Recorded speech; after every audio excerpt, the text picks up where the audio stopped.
पूर्णमादाय पूर्णमेवावशिष्यते। ओम शांति शांति शांति। नामापिते च मधुरं मधुरं स्वरूपं कर्मापिते च मधुरं मधुरा स्मृतिश्च।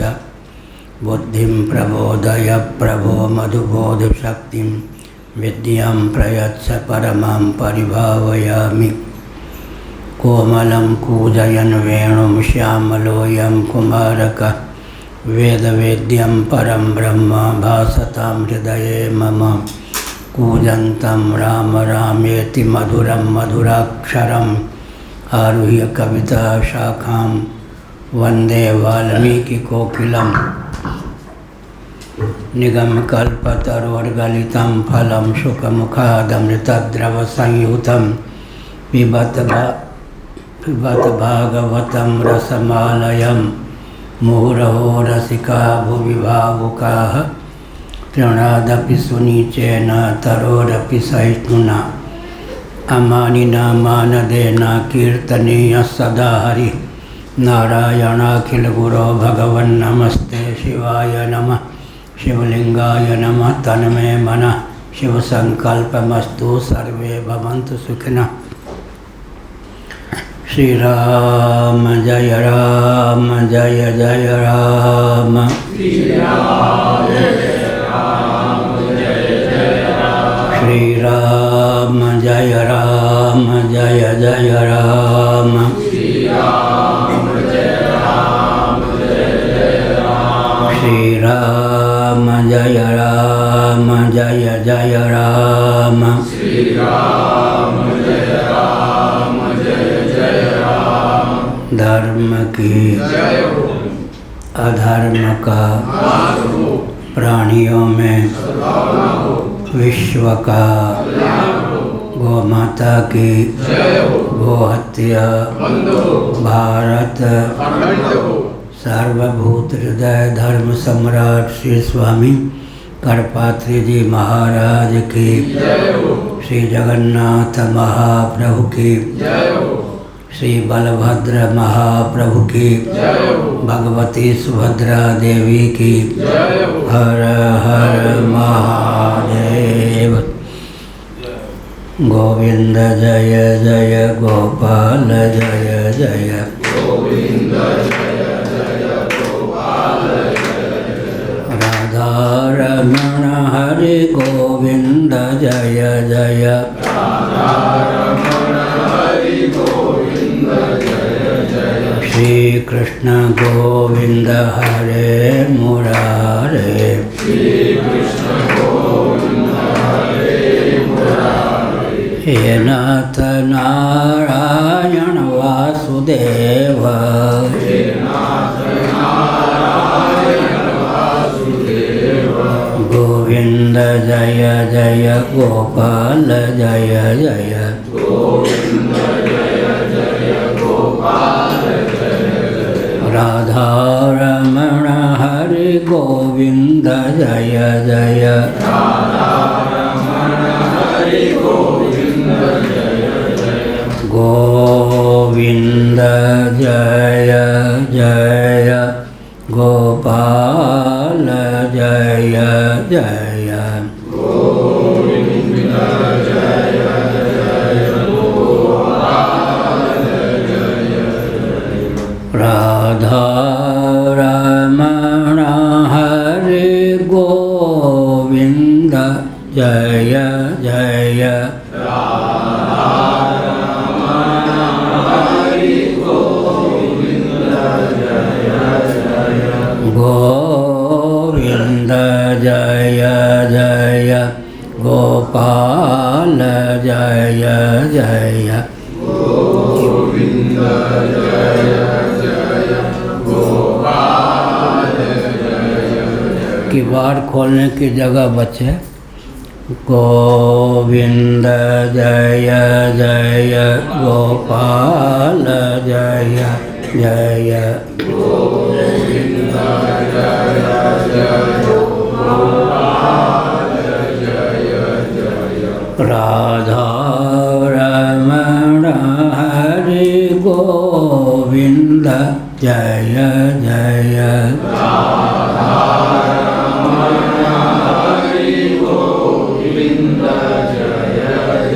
श्री वृंदावन बिहारी लाल की जय। नमो महाभ्य शंभो शिव शिव शिव शिव शिव शिव नारायण नारायण नारायण।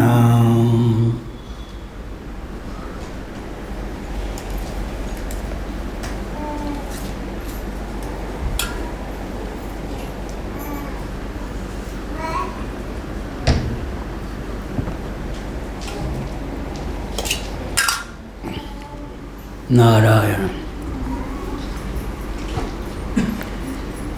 ब्रह्म वा इदम अग्र आसीत्। बृहदारण्यक उपनिषद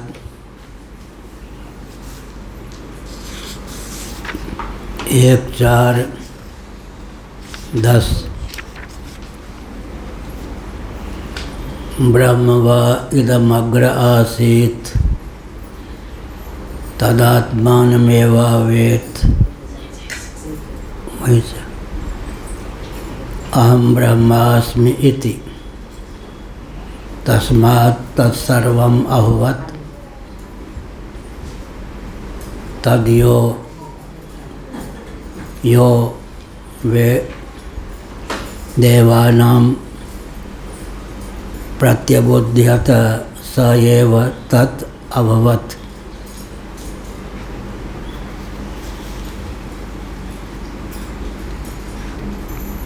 तस्य श्रीणां तथा मनुष्याणां तद्धैतत् पश्यन्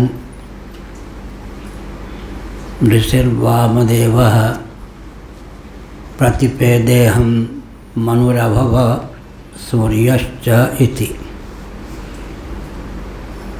तदिदम् अप्येतर्हि य एवं वेद अहं ब्रह्मास्मि इति स इदग्वं सर्वं भवति।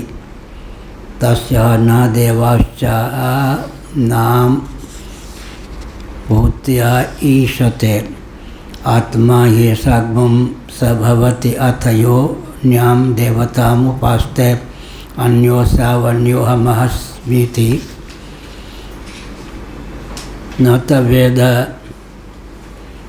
वेदं यथा पशुरेवं स देवानां यथा हवै बहवः पशवो मनुष्यं भुञ्जीयुरेवमेकैकः पुरुषो देवान् भुनक्त्येकस्मिन्नेव पशवादीयमानेन प्रियं भवति किमु बहुषु तस्मादेषां तन्न प्रियं यदेतन्मनुष्याः विद्युः। नारायण।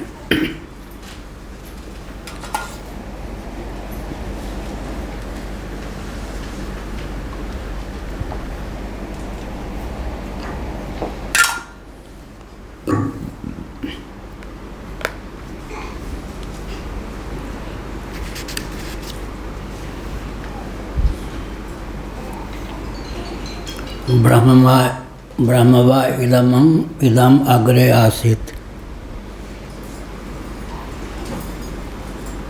उत्पत्ति के पहले अर्थात महाप्रलय की दशा में यह नाम रूपात्मक प्रपंच ब्रह्म स्वरूप ही था।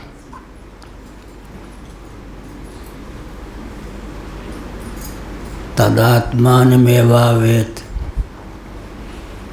उसने स्वयं को ही जाना। अहम ब्रह्मास्मि इति कि मैं ब्रह्म हूँ। तस्मात् तत्सर्वम् अभवत्। इस विज्ञान के अमोघ प्रभाव से वह सर्वरूप हो गया, क्योंकि ब्रह्म तत्व सर्वोपादान सर्वाधिष्ठान सिद्ध है। तद्यो यो देवानां प्रत्यबुध्यत स एव तत् अभवत्।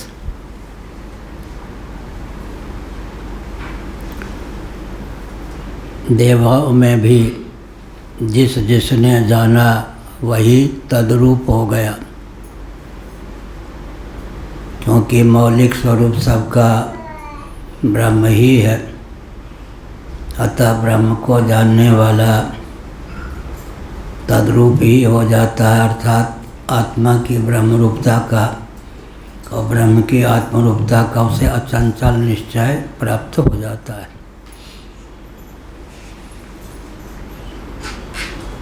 तथर्षीणाम तथा मनुष्याणाम तद्धि तत्पश्यन् ऋषिर्वामदेव। इस प्रकार ऋषियों में मनुष्यों में जिस किसी ने उक्त विधा से ब्रह्म को जाना वो स्वयं ब्रह्म ही हो गया। ऋषि वामदेव ने उस तत्व को आत्मभाव से जाना। उसके बाद उनकी जो भावना उद्भूत हुई वो इस प्रकार है।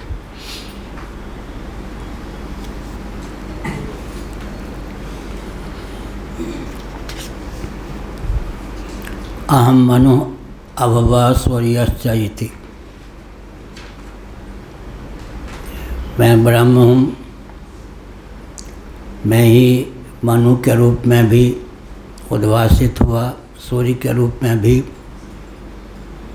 मैं ही सिद्ध होता हूँ। सूर्य को भी उसने आत्मरूप ही समझा, मनु को भी उसने आत्मरूप ही समझा।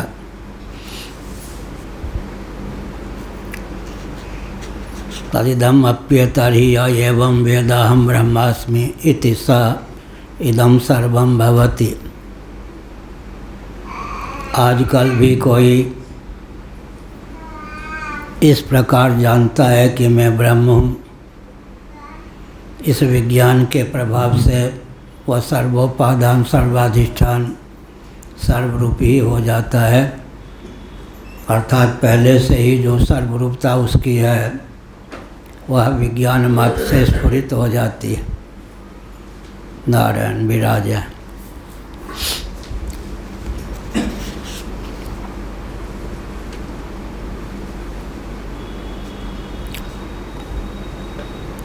तस्या न देवाश्च न भूत्या ईशते।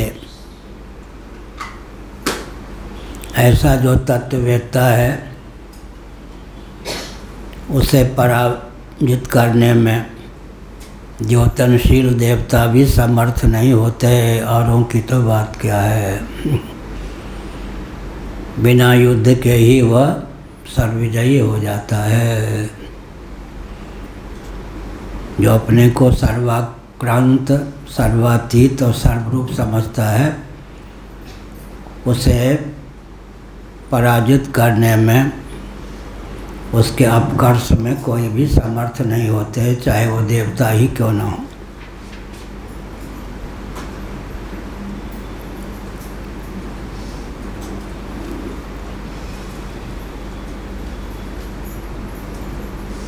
आत्मा येषां सब भवति अथ यो न्याम देवतामुपासते अन्योसा वन्योहमस्मीति न तद्वेदम वेद यथा पशुरेवं सदेवानां। इसके विपरीत जो उस ब्रह्म को अपने से भिन्न समझते हैं या अपने से भिन्न किसी देवता की उपासना करते हैं, वे अज्ञ परमार्थ तत्व को नहीं जानते, या वे तो भारवाही पशु के समान ही होते हैं। एक वचन में कहा, ऐसा व्यक्ति भारवाही पशु ही होता है। जैसे भारवाही पशु होता है वैसे ही भेदवादी देवताओं का पशु होता है। देवार्चक होने पर भी, देव का कर्म साधक होने पर भी, कार्य साधक होने पर भी पशुवत वह देवताओं का शेष होता है। देवता उसका प्रयोग करते हैं। जैसे कोई भारवाही बैल इत्यादि हो।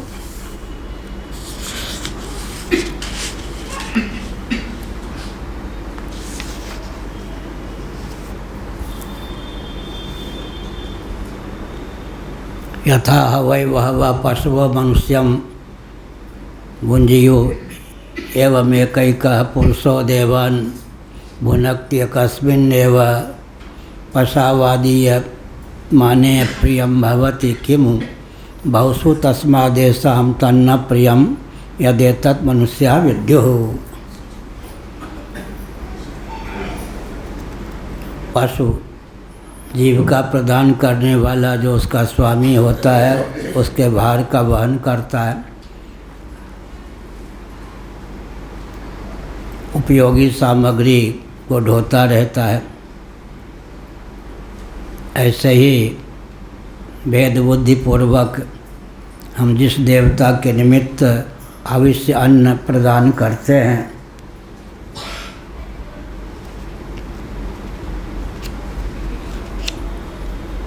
एक एक मनुष्य इस प्रकार इंद्राय स्वाहा इदम इंद्राय नमः कहकर एक एक देवता का पालन करता है, पोषण करता है, लेकिन देवता उसे अपना पशु ही समझते हैं। अच्छा आराधक मिला, हवनीय सामग्री का हमारे निमित्त हवन करके हमको पुष्ट करता है, यह भारवाही पशु के सदस्य है।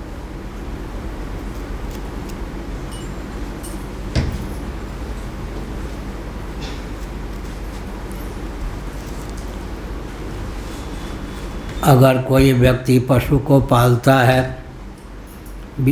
पशुओं को पालता है, एक पशु का भी कोई अपहरण कर ले तो मनुष्य को अप्रिय लगता है। इसी प्रकार किम बहुषु तस्मादेषां तन्न प्रियम यदेतन् मनुष्या विद्युः। बहुतों के अपहरण किए जाने पर तो कहना ही क्या। देवताओं को यह अभीष्ट नहीं है कि कोई ब्रह्मवेत्ता हो जाए, तब हमारा शेष नहीं रहेगा, भार भाग नहीं रहेगा। इंद्रिय सुरनि न ज्ञान सुहावा। तुलसीदास जी ने इंद्रियों को भी सुर कहा। द्योतनशील का नाम सुर है। विषय करण सुरजीव समेता सकल एकते एक सचेता सब कर परम प्रकाशक जोई राम अनादि अवधपत सोई। विषयों को उद्दीप्त करने वाले, द्योतित करने वाले करण, चाहे ज्ञानेंद्रिय हो, चाहे कर्मेंद्रिय हो, चाहे अंतःकरण, ये सब भी देवता कहे जाते हैं। कर्णों के अनुग्राहक का नाम जहाँ देवता है वहाँ कर्णग्राम भी विषय के उद्भाषक होने के कारण देव कोटि प्रविष्ट हैं, देव संज्ञा प्राप्त हैं। हम जीवों का औपाधिक धरातल पर भी जो स्वरूप है वह अधिदैव से ऊंचा है। नास्तिकता पालने के लिए यह बात नहीं कही जा रही, वस्तु स्थिति का चित्रण किया जा रहा है।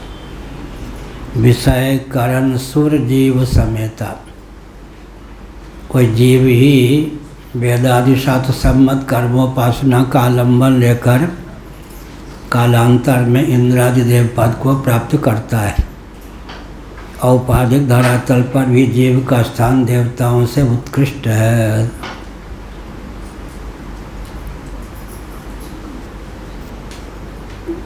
बहुत ऊंची बात है। मीराबाई ने कहा आसन से मत डोल रहे तो है पिए मिलेंगे। औपाधिक धरातल पर भी तुम्हारा जो स्वरूप है उससे नीचे मत उतरो। अर्थात औपाधिक धरातल पर भी जीव देवताओं से उत्कृष्ट सिद्ध हैं। इस ज्ञान का दुरुपयोग नहीं करना चाहिए। जब तक देहादि में तादात्म्यापत्ति है देवता उपास्य हैं। जबकि लोंगटे खड़े कर देने की बात यह है कि कर्मेंद्रिय, ज्ञानेंद्रिय, अंतःकरण और प्राणों के अधिदैव का वर्णन सूत संहिता आदि में विस्तार पूर्वक है। अधिदैव का ज्ञान प्राप्त करना हो तो सूत संहिता का अध्ययन अवश्य करना चाहिए।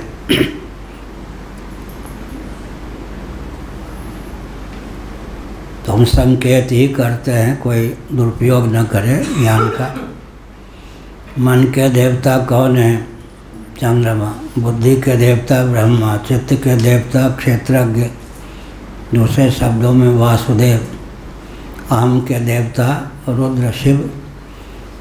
अंतःकरण के देवता कौन हो गए? चंद्रमा और ब्रह्मा विष्णु महेश, यही ना। जीव का स्थान तो इनसे भी ऊंचा हो गया, औपाधिक धरातल पर भी।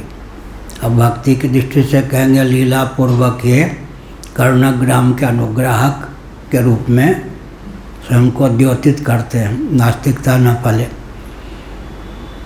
लेकिन इस दृष्टि से विचार करें तो कर्णग्राम के जो देवता हैं उनसे उत्कृष्ट पद औपाधिक धरातल पर भी जीव का सिद्ध होता है।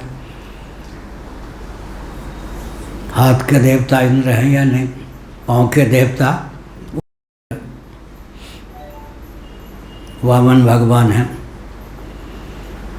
तो एक एक इंद्रिय के जो अधिदैव उनसे भी जीव अतिक्रांत है, क्योंकि विषय उद्भासित होते कर्णग्राम से, कर्णग्राम उद्भासित होता है अधिदैव से, अधिदैव भी उद्भासित होते हैं जीव से। सोपाधिक धरातल पर देवताओं से जीव का स्थान ऊंचा है। अगर किसी को इस तथ्य का ज्ञान हो गया तो देवताओं की किंकरता भी उसके जीवन में नहीं पलती। लोक संग्रह की दृष्टि से वो देवार्चन करता है, परंतु कोई देवता ताना कसने लगे तो देवता ही पराजित हो जाएंगे। कदाचित कोई देवता तत्वज्ञान संपन्न है तो सोने में सुगंध, नहीं तो बृहदारण्यक उपनिषद में ही आया है। आज जो सूर्य के पद पर प्रतिष्ठित देव हैं, सूर्य का पद प्रदान करने वाला जो कर्म है, सूर्य का पद प्रदान करने वाली जो उपासना है, कर्म उपासना के समुचित अनुष्ठान के फलस्वरूप जिनको सूर्य का पद प्राप्त हुआ है, पुण्य और कर्म और उपासना की पूंजी समाप्त हो जाने पर वो मर्त्य लोक में पक्षी भी हो सकते हैं, कबूतर भी हो सकते हैं, वृक्ष भी हो सकते हैं, नदी पर्वत भी हो सकते हैं। लेकिन मुझे पता है कि इस समय जो सूर्य के पद पर हैं वो तत्वज्ञ हैं, अच्छी तरह मुझे मालूम। इस समय जो सूर्य के पद पर प्रतिष्ठित महानुभाव हैं वो तत्वज्ञ। इसलिए क्षीणे पुण्य मर्त्य लोकम विशन्ति। अगर देवता भी प्रमत्त हो गए, देवोचित भोग्य पदार्थों को सेवन करने में ही उन्होंने अवधि का उपयोग किया, तो कर्मोपासना की पूंजी समाप्त हो जाने पर नवीन प्रारब्ध के वशीभूत होकर वो कबूतर भी हो सकते हैं, वृक्ष भी हो सकते हैं, कुछ और भी हो सकते हैं। इसलिए देवताओं के लिए भी यह ज्ञान दुर्लभ है। अगर देवता होकर भी इस ज्ञान से वंचित रहे तो देवपद से उनको च्युत होना ही पड़ेगा। फिर स्थावर जंगम प्राणियों में किसी भी प्राणी का शरीर उन्हें अग्रिम प्रारब्ध, क्रियोन्मुख प्रारब्ध के फलस्वरूप मिल सकता है। यह कहा यथा वै वह पशवो मनुष्यम भुंजियु एवं एकैक पुरुषो देवान् भुनक्ते कस्मिन्नेव पशवा दीयमाने अप्रियं भवति किं बहुषु तस्मादेषां तन्नं प्रियं यद्येतन् मनुष्या विद्युः। एक पशु भी कोई अपहरण कर ले तो पशु का जो स्वामी होता है उसे अप्रिय होता है। देवोपासक जो हैं, एक का भी अपहरण हो जाए अर्थात वो तत्व ज्ञान की ओर उन्मुख हो जाए, देवताओं को बुरा लगता है। देवता नहीं चाहते कि कोई तत्वज्ञ हो जाए, क्योंकि उनका उपासक हो, बैल होकर वो नहीं रहेगा। इसलिए देवराज इंद्र का क्या स्वभाव है? अन्य पद चाहे तब तक वो सहयोगी होते हैं। इंद्र पद को प्रदान करने वाला जब कोई व्यक्ति अनुष्ठान करता है तो इंद्र विघ्न डाल देते हैं। ये भी इंद्राय स्वाहा इदम इंद्राय नमः तब तक बहुत बढ़िया। और कोई ऐसा व्यक्ति जो शतकृत हो ना चाहे उसमें विघ्न डाल देते हैं कि कालांतर में यह इंद्र हो जाएगा, मुझे दबोच ना दे। यही है, ये सब बंद रखिए, खेल मत कीजिए। इस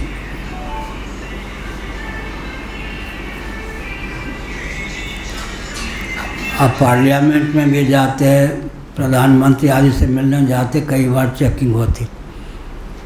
नारायण। तो यही बात है, देवताओं को यह पसंद नहीं है कि कोई मनुष्य तत्वज्ञ हो जाए, क्योंकि उससे ऊपर हो जाएगा। उनकी पशुता को प्राप्त नहीं रहेगा। उनके निमित्त हवनीय सामग्री प्रदान करने वाला जो होता है देवता, उसको अपना पशु ही समझते हैं, भारवाही पशु। इसका अर्थ क्या हुआ? परम देव परमात्मा का आश्रय लेना चाहिए, तब क्या होगा? देवता विघ्न करने में समर्थ नहीं होंगे।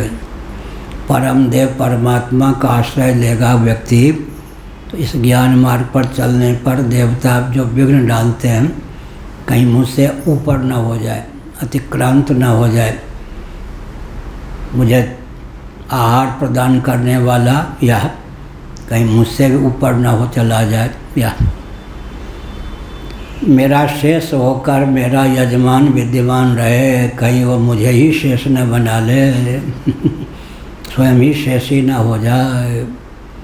जिसको यह तत्व ज्ञान हो गया, देवता भी उसके शेष होंगे या शेषी होंगे? देवता भी उसके शेष होंगे। कितना ऊंचा ज्ञान है यह, कितना ऊंचा ज्ञान।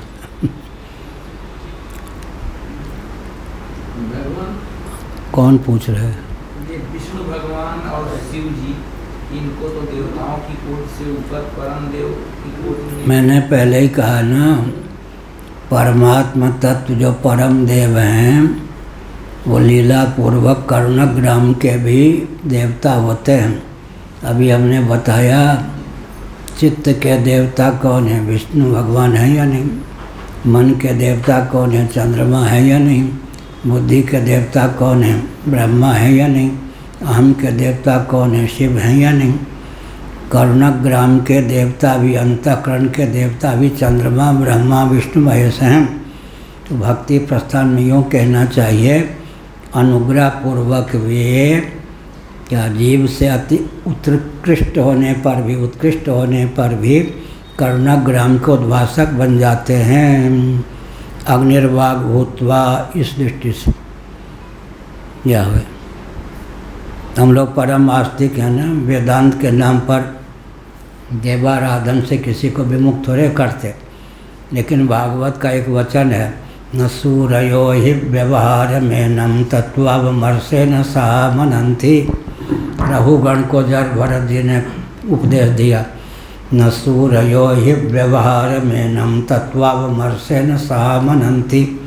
सूर्य माने विचार कुशल मनीषी, तत्व विचार के समय व्यावहारिक मान्यताओं को ताक पर रखकर तत्व विचार करते हैं। इसलिए मधुसूदन सरस्वती आदि महान भावों ने क्या लिखा? अद्रुत चित्त से ब्रह्म विचार होता है। दूसरे शब्दों में कहें, झटपट समझ में आ जाए, कठोर चित्त लाख पिघल जाए, तब पिघले हुए लाख में जो रंग डाल देते हैं, फिर अगर वो लाक्षा जम जाए तो रंग और लाख की तादात्म्यापत्ति ऐसी हो जाती है, रंग लाक्षा का त्याग नहीं कर सकता, लाक्षा रंग का त्याग नहीं कर सकती।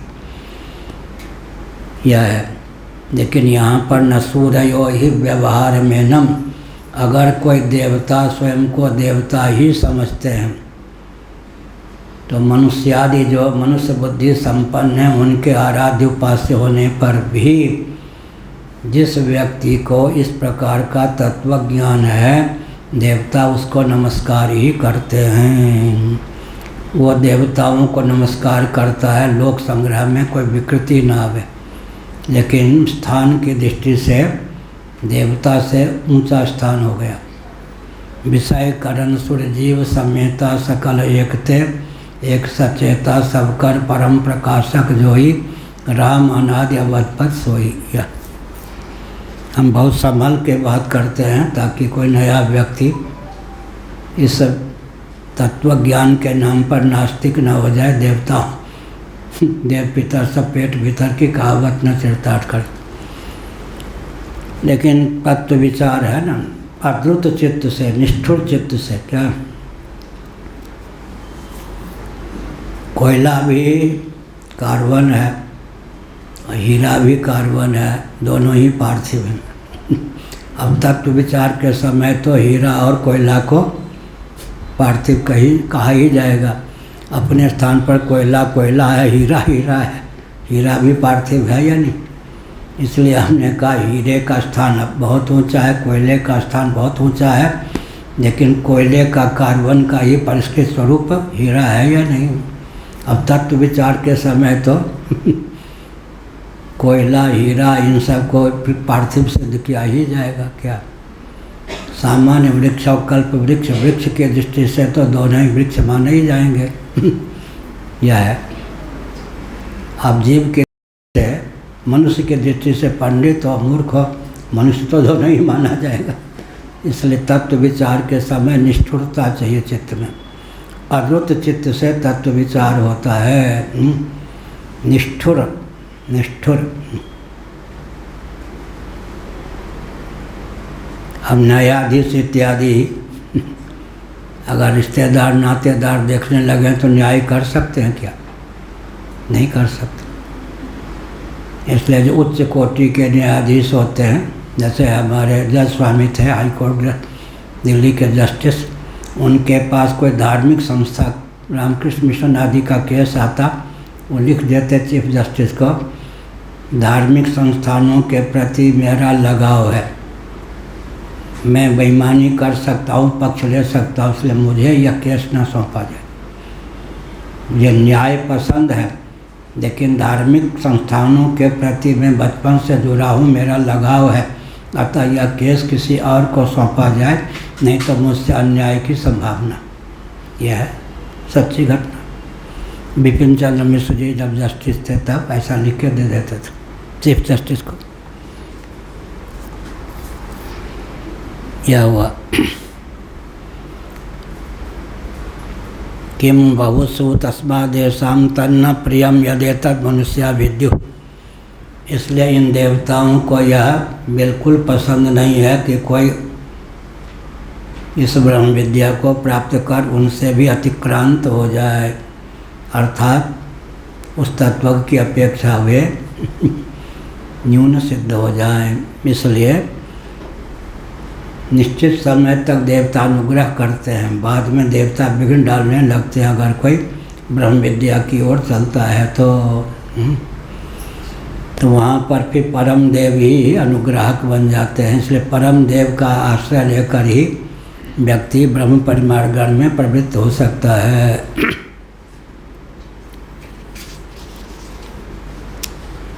अब भाष्य।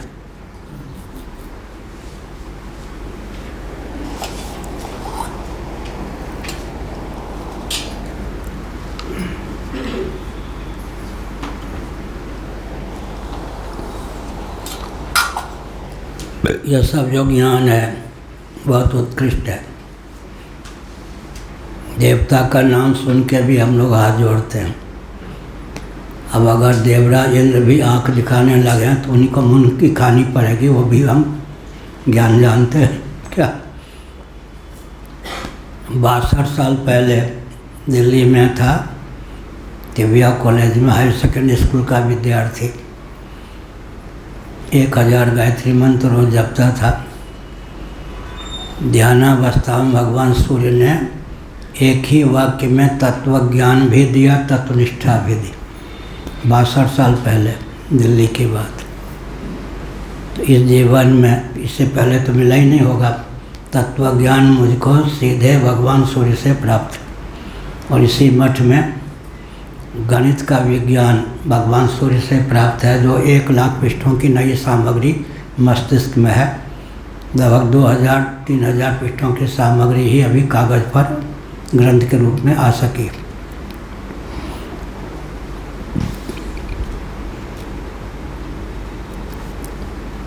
यदि किमपि विज्ञायैव तद्ब्रह्म सर्वम् अभवत् पृच्छामः किं तद्ब्रह्म वेद्यस्मात् तत्सर्वम् अभवत् इति यह कहा। यदि वह ब्रह्म कुछ जानकर ही सर्वरूप हो गया, सर्वात्म भाव को प्राप्त हुआ, तो हम पूछते हैं कि उस ब्रह्म तत्व ने क्या जाना जिसके अमोघ प्रभाव से उसकी सर्वरूपता हो गई।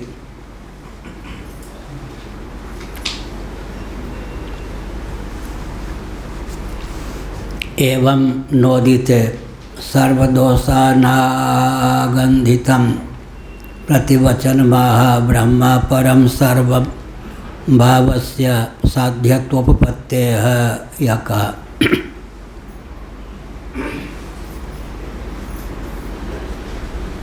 अब ऐसा प्रश्न होने पर श्रुति उत्तर देती है, इसमें तनिक मात्र भी सर्वदोषानागंधितम, किसी भी दोष का कोई गंध नहीं, सर्वथा निर्दोष यह सिद्धांत है।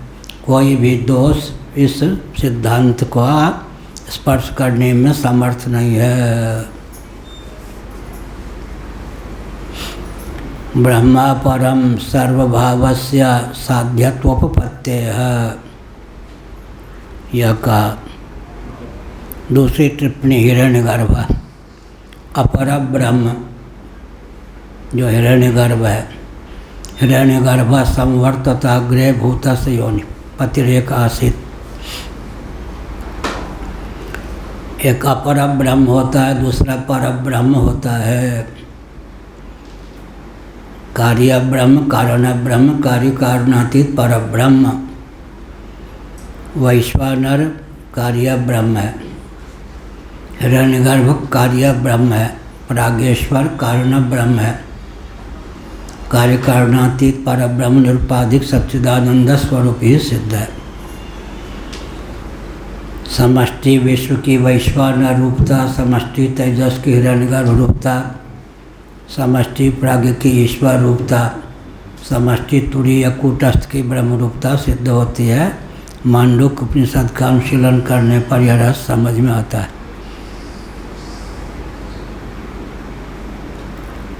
एवं नोदिते सर्वदोषानागंधितम, किसी भी प्रकार के दोष से अछूता, दोष का गंध मात्र भी नहीं, अर्थात सर्वदोषों से अतिक्रांत प्रतिवचन का श्रुति ने। ब्रह्मा परम सर्वभावस्य साध्यत्वोपपत्तेः अपर ब्रह्म, पर ब्रह्म हमने कहा कि निरुपाधिक परमात्म तत्व का नाम है पर ब्रह्म। सोपाधिक में हिरण्यगर्भ जिनको ब्रह्मा भी कहते हैं, सर्वजीव घनात्मक भी कहते हैं, सर्वदेव घनात्मक भी कहते हैं। हिरण्यगर्भ, ब्रह्मा, समष्टि तेजस, सर्वजीव घनात्मक, सर्वदेव घनात्मक ब्रह्मा जी के इतने नाम हैं। क्योंकि सर्वभाव साध्य रूप में प्राप्त है, हिरण्यगर्भ ने ही अपने मौलिक स्वरूप को जानकर स्वयं को सर्वरूपों में स्फुरित होने वाला समझा, यह अभिप्राय। ब्रह्मा परम सर्वभावस्य साध्यत्वोपपत्तेः, नहीं परस्य ब्रह्मण सर्वभावापत्तिर्विज्ञान साध्या। वस्तु स्थिति विज्ञान की अपेक्षा नहीं रखती। जो परब्रह्म परमात्मा तत्व है उसे सर्वभावापत्ति के लिए विज्ञान की अपेक्षा नहीं है। विज्ञान साध्य सर्वभावापत्ति नहीं है, वो तो पहले से ही सर्वोपादान सर्वाधिष्ठान है, इसलिए सर्वरूप है ही। यह होगा विज्ञान साध्या च सर्वभावापत्ति मह तस्मात् सर्वमभवम महवत इति। विज्ञान के द्वारा साध्य जो सर्वभावापत्ति है उसी को कहा, अतः उसने उसको जान करके सर्वरूपता को प्राप्त किया, अर्थात अपनी सर्वरूपता का उसे ज्ञान प्राप्त हुआ। हिरण्यगर्भ के लिए ब्रह्म ज्ञेय हो सकता है। ज्ञेयम यत्तत् प्रवक्ष्यामि यद् ज्ञात्वा अमृतमश्नुते अनादिमत् परम ब्रह्म न सत्तन्न सदुच्यते। यहाँ गीता में न सत्तन्न सदुच्यते, इसके दो अर्थ हो सकते हैं। वह वाणी का विषय है इसलिए न सत कह सकते न सत। दूसरा अर्थ होता है सत का व्यक्त कार्य प्रपंच, असत का अर्थ होता है कारण प्रपंच। व्यक्त को सत कहते हैं, अव्यक्त को असत कहते हैं। सत असत शब्द का अर्थ करना भी कठिन है प्रसंगानुसार। अब यहाँ पर असतो माँ सद्गमय तमसो माँ ज्योतिर्गमय मृत्योर माँ मृतम गमय में असतो माँ सद्गमय में असत शब्द का प्रयोग कार्य प्रपंच के लिए किया गया है, जगत के लिए किया गया है। असतो माँ सद्गमय और न सत उच्यते, यहाँ सत शब्द का प्रयोग व्यक्त के लिए, असत शब्द का प्रयोग अव्यक्त के लिए हो गया है। कहीं असत शब्द का प्रयोग बंध्या पुत्र आदि अलिक पदार्थों के लिए होता है, कहीं असत शब्द का प्रयोग व्यक्त के लिए होता है, कहीं असत शब्द का प्रयोग अव्यक्त के लिए होता है। तो प्रसंग का ज्ञान नहीं होगा तो एक शब्द ही किस अर्थ को व्यक्त करने वाला है कैसे समझेंगे। हमने क्या कहा, असत बंध्या पुत्र आदि के लिए भी असत शब्द का प्रयोग होता है। असतो माँ सद्गमय में असत शब्द का प्रयोग कार्य प्रपंच के लिए हुआ है, ज्ञानात्मक प्रपंच के लिए हुआ है। और कहीं अव्यक्त के लिए असत और व्यक्त के लिए सत पद का प्रयोग होता है। इसलिए शब्द तो एक ही है, प्रकरण के अनुसार किस प्रकार का अर्थ वह अभिव्यक्त करता है यह जानने की आवश्यकता होती है। यह ब्रह्मा परम सर्वभावस्य साध्यत्वोपपत्तेः, जो अपर ब्रह्म है, हिरण्यगर्भ है, वही ज्ञान प्राप्त करके सर्वभाव को प्राप्त हो सकता है, सर्वभावत्व की सिद्धि कर सकता है। उसके लिए साध्य के रूप में सर्वभावापत्ति है। यह हुआ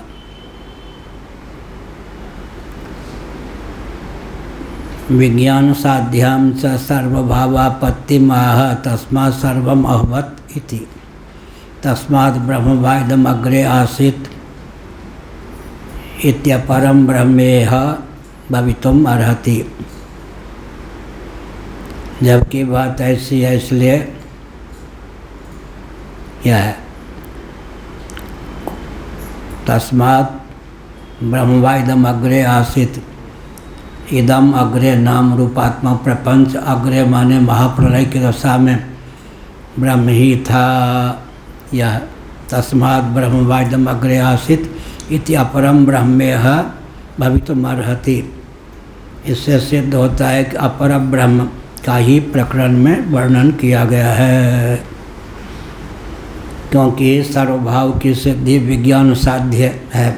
जो परब्रह्म परमात्मा तत्व है वह तो सर्वरूप है ही पहले से ही।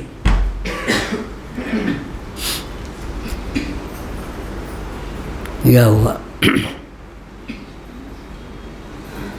मनुष्याधिकाराद् वा तद्भावे ब्राह्मण स्यात्।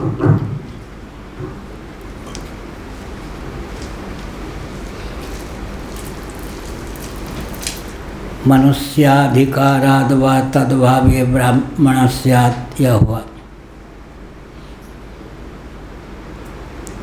मनुष्य का अधिकार है वह धर्म में भी अधिकृत है, ब्रह्म में भी अधिकृत है। अर्थात धर्म का ज्ञान भी जो वेदादि शास्त्र से ही संभव है उसको भी जान सकता है मनुष्य। और परब्रह्म परमात्मा तत्व जो वैदिक समधिगम्य है उसका भी ज्ञान प्राप्त कर सकता है। सर्वं भविष्यन्तो मनुष्या मन्यन्त इतिहा मनुष्याः प्रकृताः तेषां चाभ्युदय निश्चय साधने विशेषतोऽधिकार इत्युक्तम्। यह कहा सर्वं भविष्यन्तः, उस ब्रह्म तत्व को जान करके सर्वरूपता सुनिश्चित है, इस प्रकार मनुष्य मानते हैं। मनुष्या प्राकृतास्तेषां चाभ्युदय निश्चय साधने विशेषतोऽधिकार इत्युक्तम।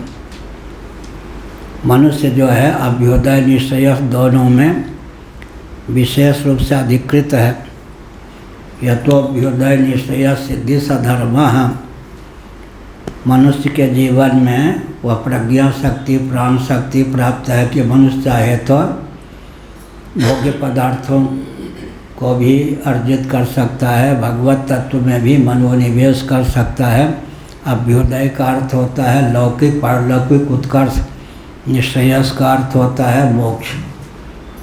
लेकिन वैशेषिक दर्शन का दूसरा सूत्र है यह तो अभ्युदय निश्चय सिद्धि सधर्म, जिससे अभ्युदय निश्चय की सिद्धि है उसका नाम धर्म है। विशेष छानबीन करने पर टीकाकार महान भावों ने लिखा है अभ्युदय का पर्यवसान निश्चयस में तभी हो सकता है जब वैशेषिक दर्शन का जो यह दूसरा सूत्र है यह तो अभ्युदय निश्चय सिद्धि सधर्म साधन चतुष्टय संपन्नता के लिए अभ्युदय शब्द का प्रयोग हुआ हो। ऐसा अभ्युदय का अंतरंग अर्थ क्या हुआ? निश्चयस की सिद्धि में प्रयुक्त और विनियुक्त जो साधन सामग्री है, ब्रह्म परिमार्गण की क्षमता, यही अभ्युदय है। अंत में लौकिक पारलौकिक उत्कर्ष हो भी गया, अब ब्रह्मात्म तत्व के परिमार्गण अनुसंधान श्रवण मनन निध्यासन की क्षमता नहीं आई तो मानो अभ्युदय से भी वंचित ही रहे। इसलिए वैशेषिक दर्शन के टीकाकारों ने बहुत छानबीन करके अभ्युदय का अर्थ प्रकरण के आधार पर क्या किया? ब्रह्म परिमार्गण की क्षमता से संपन्नता ही अभ्युदय है।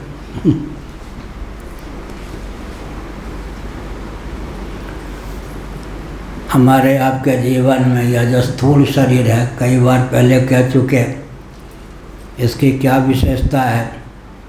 कर्मेंद्रिय पंचक का अभिव्यंजक संस्थान इसके बाह्य भाग में सन्निहित है। ज्ञानेंद्रिय पंचक का अभिव्यंजक संस्थान स्थूल शरीर के बाह्य भाग में सन्निहित है। अभ्यंतर भाग में अंतःकरण चतुष्टय अंतःकरण पंचक को अभिव्यक्त करने का संस्थान सन्निहित है। प्राणादि प्रभेदों को भी अभिव्यक्त करने के संस्थान स्थूल शरीर के अभ्यंतर भाग में सन्निहित हैं। मनुष्य शरीर की क्या विशेषता है? समग्र लिंग शरीर, आतिवाहिक शरीर या सूक्ष्म शरीर जो कि करुणात्मक है, उसको अभिव्यक्त करने के संस्थानों से युक्त है हमारा आपका शरीर। विशेषता हुई है, क्या विशेषता हुई चैतन्य मनुष्य शरीर की?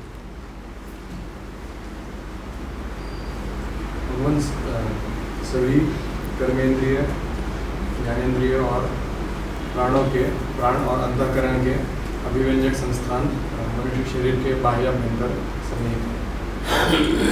बहुत अच्छा। स्थूल शरीर हमको आपको ऐसा प्राप्त है, कोई लुंज पुंज हो तो बात दूसरी है। इसके बाह्य भाग में पंच कर्मेंद्रियों को पंच ज्ञानेंद्रियों को व्यक्त करने के संस्थान हैं। अभ्यंतर भाग में प्राणों के सहित अंतःकरण को भी व्यक्त करने के संस्थान हैं। अर्थात समग्र लिंग शरीर, आतिवाहिक शरीर या सूक्ष्म शरीर को अभिव्यक्त करने की क्षमता मनुष्य के जीवन में सन्निहित है। इस दृष्टि से मनुष्य जीवन का बहुत महत्व है। साथ ही साथ कल जो बताया देवताओं के जीवन में भी यह क्षमता है। कर्मेंद्रिय, ज्ञानेंद्रिय, अंतःकरण प्राणों को अभिव्यक्त करने के संस्थान उनके जीवन में भी प्राप्त हैं, लेकिन भोग प्रचुर होने के कारण देवता सामान्य रीति से कर्मों में अधिकृत नहीं हैं, क्योंकि कर्म के फलस्वरूप ही तो देवयोनि की प्राप्ति हुई है ना। लेकिन भगवत भजन, भगवत तत्व के अनुसंधान में देवता भी अधिकृत हैं, परंतु भोग प्रचुर होने के कारण उनका जो शरीर होता है द्रव्य सूक्ष्म विपाकात्मक पुण्यसार सर्वस्व होता है, और भोग में इतने रचे पचे रहते हैं कि उसी में उनके देव शरीर को प्रदान करने वाली अवधि शांत हो जाती है, तब बेहोश हो जाते हो, इतना समय चला गया। क्षीणे पुण्य मर्तलोकम विसंत। जीवन में जो दुख है ना, वो मानव जीवन की अपूर्वता हुई या नहीं, वैराग्य की पूंजी है या नहीं। देव शरीर में रहकर वैराग्य दुर्लभ क्यों है? इसलिए है कि वहाँ पर दुख की घाटी प्राय नहीं है।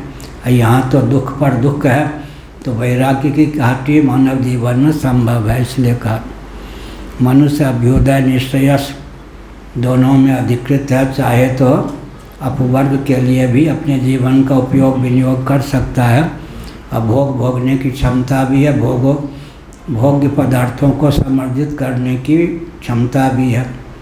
दूसरी बात यह है कि मनुष्य का जीवन अगर सर्वतोभावेन प्रारब्ध के ही अधीन हो तो लौकिक वैदिक विधि निषेध की प्राप्ति मनुष्यों को बिल्कुल न हो। लौकिक वैदिक विधि निषेध की प्राप्ति डंके की चोट से तथ्य को सिद्ध करती है कि मनुष्यों का जीवन सर्वथा भोगायतन नहीं है। या कर्मायतन भी है, भोगायतन भी है, ज्ञानायतन भी है। आयतन माने अभिव्यंजक संस्थान। हमारे आपके जीवन में स्थूल शरीर में वह क्षमता है, समग्र सूक्ष्म शरीर को व्यक्त करने के संस्थान से यह युक्त है, उनमें भी तालमेल है। गंतव्य का दर्शन किससे होता है? नेत्रों से। गंतव्य तक गमन किससे होता है? पाँव से। रूप का ग्रहण किससे होगा? नेत्रों से। रूप का विसर्जन क्या है? रूप का विसर्जन माने, रूप का ग्रहण माने गंतव्य का ज्ञान, और रूप का विसर्जन माने गंतव्य तक गमन। तो दोनों में तालमेल हुआ नहीं। एक ज्ञानेंद्रिय है, एक कर्मेंद्रिय है, दोनों में तालमेल है। कितना बढ़िया तालमेल है, सामंजस्य। इस सामंजस्य को नहीं जानते वो व्यवहार में भी पंग होते। शब्द का ग्रहण किससे होता है? श्रोत्रेंद्रिय से। शब्द किसका गुण है? आकाश का। श्रोत्रेंद्रिय आकाशीय क्यों है? नाभिक क्यों है? नाभिक माने नाभिक नहीं, नाभिक, नभ से निर्मित वो नाभिक। नाभिक शब्द प्रायः मिलता नहीं है, बनाया गया है। नाभिक, श्रोत्रेंद्रिय नाभिक है, नभ से। और बोलते किससे हैं? वाक् से। सत्वात् संजायते ज्ञानम रजः कर्मणि भारत। अपंचीकृत आकाश के 1/4 सात्विक अंश से अतीन्द्रिय श्रोत्रेंद्रिय की उत्पत्ति हुई। अपंचीकृत आकाश के 1/4 रजोम से वाक् इंद्रिय की अभिव्यक्ति हुई। श्रोत्रेंद्रिय के द्वारा शब्द का ग्रहण करते हैं, वाक् के द्वारा शब्द का विसर्जन करते हैं। तालमेल है या नहीं? ज्ञानेंद्रिय माने ग्रहण करने वाली इंद्रिय, कर्मेंद्रिय माने विसर्जन करने वाली इंद्रिय। अब स्पर्श, त्वक इंद्रिय के द्वारा स्पर्श का ग्रहण करते हैं, हाथ के द्वारा स्पर्श का त्याग करते हैं। दोनों वायव्य है, दोनों वायव्य। एक क्या है? सात्विक, एक क्या है? राजस। शब्द स्पर्श के बाद रूप हुआ है ना। रूप का ग्रहण माने गंतव्य का दर्शन नेत्र इंद्रिय के द्वारा होता है।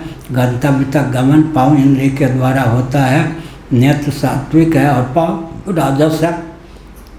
अपंचीकृत तेज के 1/4 सत्वम से नेत्रेंद्रिय की उत्पत्ति हुई। अपंचीकृत तेज के 1/4 रजोम से पाँव की उत्पत्ति हुई।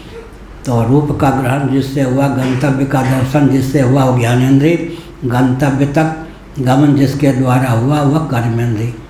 शब्द स्पर्श रूप रस अपंचीकृत जल के 1/4 सत्वांश से अतीन्द्रिय रसनेन्द्रिय की उत्पत्ति होती है और जननेन्द्रिय या मूत्रेंद्रिय 1/4 रजों से उत्पन्न, इसके द्वारा रस का ग्रहण होता है, पानी पीते हैं, मूत्र का त्याग करते हैं।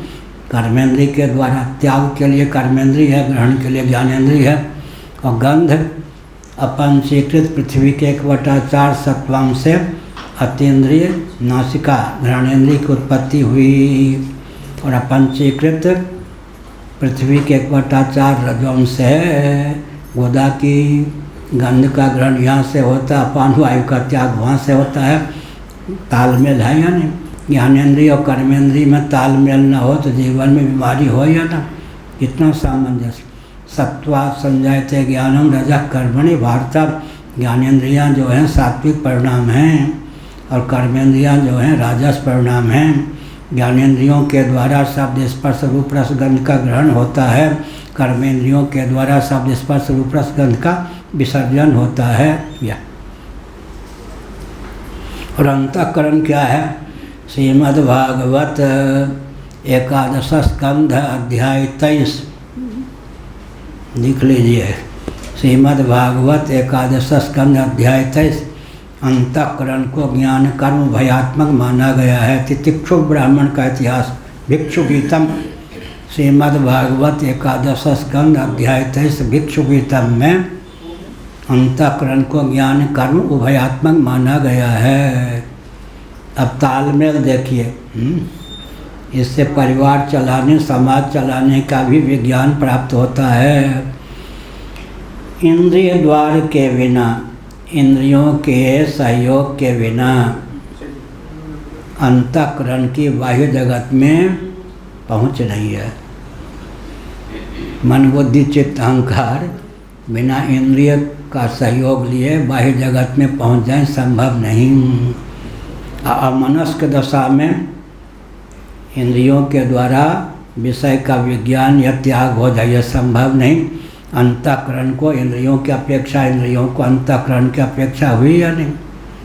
दोनों के तालमेल से काम होता है। इसलिए अंतःकरण क्या हो गया? ज्ञान कर्म भयात्मक। ज्ञानेन्द्रियों के द्वारा पंच विषयों का ग्रहण होता है, कर्मेंद्रियों के द्वारा पंच विषयों का विसर्जन होता है। अंतःकरण जो है ज्ञान कर्म भयात्मक है।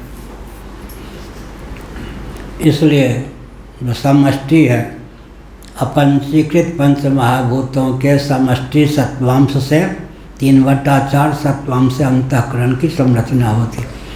समष्टि 3/4, व्यष्टि 1/4 से एक ही जगह है। या पेंगलोपनिषद में यह अनुपात, और जगह है नहीं। जिनको अनुपात का ज्ञान नहीं है इसे बता ही नहीं सकते। अंतःकरण जो है अपंचीकृत पंच महाभूतों के सम्मिलित 1/3/4 सत्वांश से उत्पन्न है। और एक एक ज्ञानेन्द्रिय, एक एक कर्मेंद्रिय अपंचीकृत एक एक भूत के 1/4 सत्वांश से 1/4 रजों से उत्पन्न है। 3/4 और 1/4 कितना होगा? एक 3/4 से अंतःकरण, 1/4 से इंद्रिय, 3/4 1/4। सत्वा संजायते ज्ञानम रजः कर्मणि भारत। यह हुआ ज्ञानेन्द्रिय की निष्पत्ति होती है सत्वगुण से, कर्मेंद्रिय की निष्पत्ति होती है रजोगुण से। जीवन में सत्वगुण भी आवश्यक है और रजोगुण भी आवश्यक है। ग्रहण के लिए सत्वगुण, विसर्जन के लिए रजोगुण। क्या दोनों में तालमेल है। लेकिन अंतर क्या है? स्वतंत्र कर्ता। वैयाकरणों का सिद्धांत है स्वतंत्र कर्ता। ज्ञान में हम परतंत्र हैं, कर्म में हम स्वतंत्र हैं। क्या कहा मृगु जी?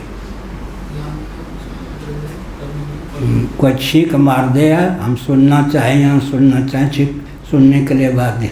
ज्ञानेन्द्रिय क्या हुआ? तभी तो हमने पूछा मन अनुमनस्क।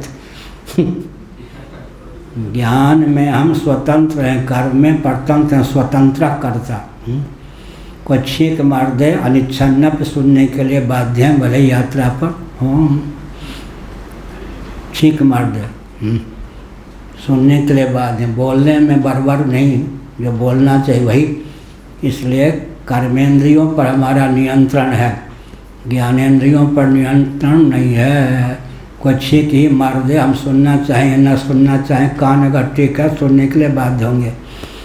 अब और ऊपर बात, लेकिन जहाँ हम परतंत्र हैं वहाँ देवता स्वतंत्र हैं। भद्रम करने भी जो शांति पाठ है, क्यों कहा देवताओं की प्रार्थना की गई, क्यों की गई? जब प्रेरक प्रभु बढ़ जाए विनय पत्रिका में, देवता जो हैं प्रभु हैं, प्रेरक हैं, तो मनुष्य जो है देहाभिमान संपन्न व्यक्ति, जहाँ परतंत्र है देवता वहाँ स्वतंत्र है।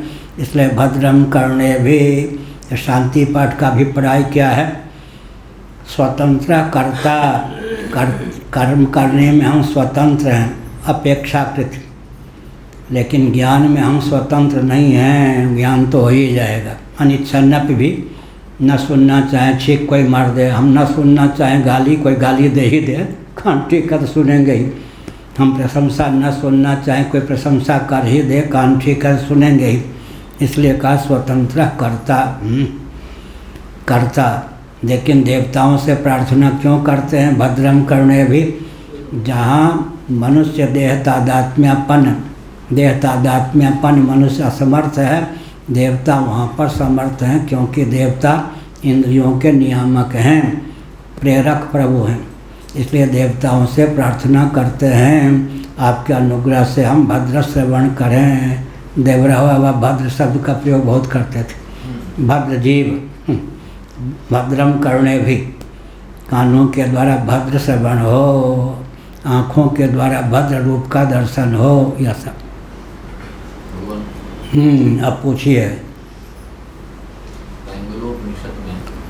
हाँ, वहाँ से ही श्री विद्यारण्य स्वामी जी ने पंचदशी में पूरी प्रक्रिया ली है, जो इंद्रियों और अंतःकरण प्राण आदि की उत्पत्ति की, और पंचीकरण दोनों ही वहीं से लिया। उसमें जो 1/4 सत्वांश से एक इंद्रिय एक भूत के, तब 1/4 रजोंश से एक कर्मेंद्रिय की उत्पत्ति।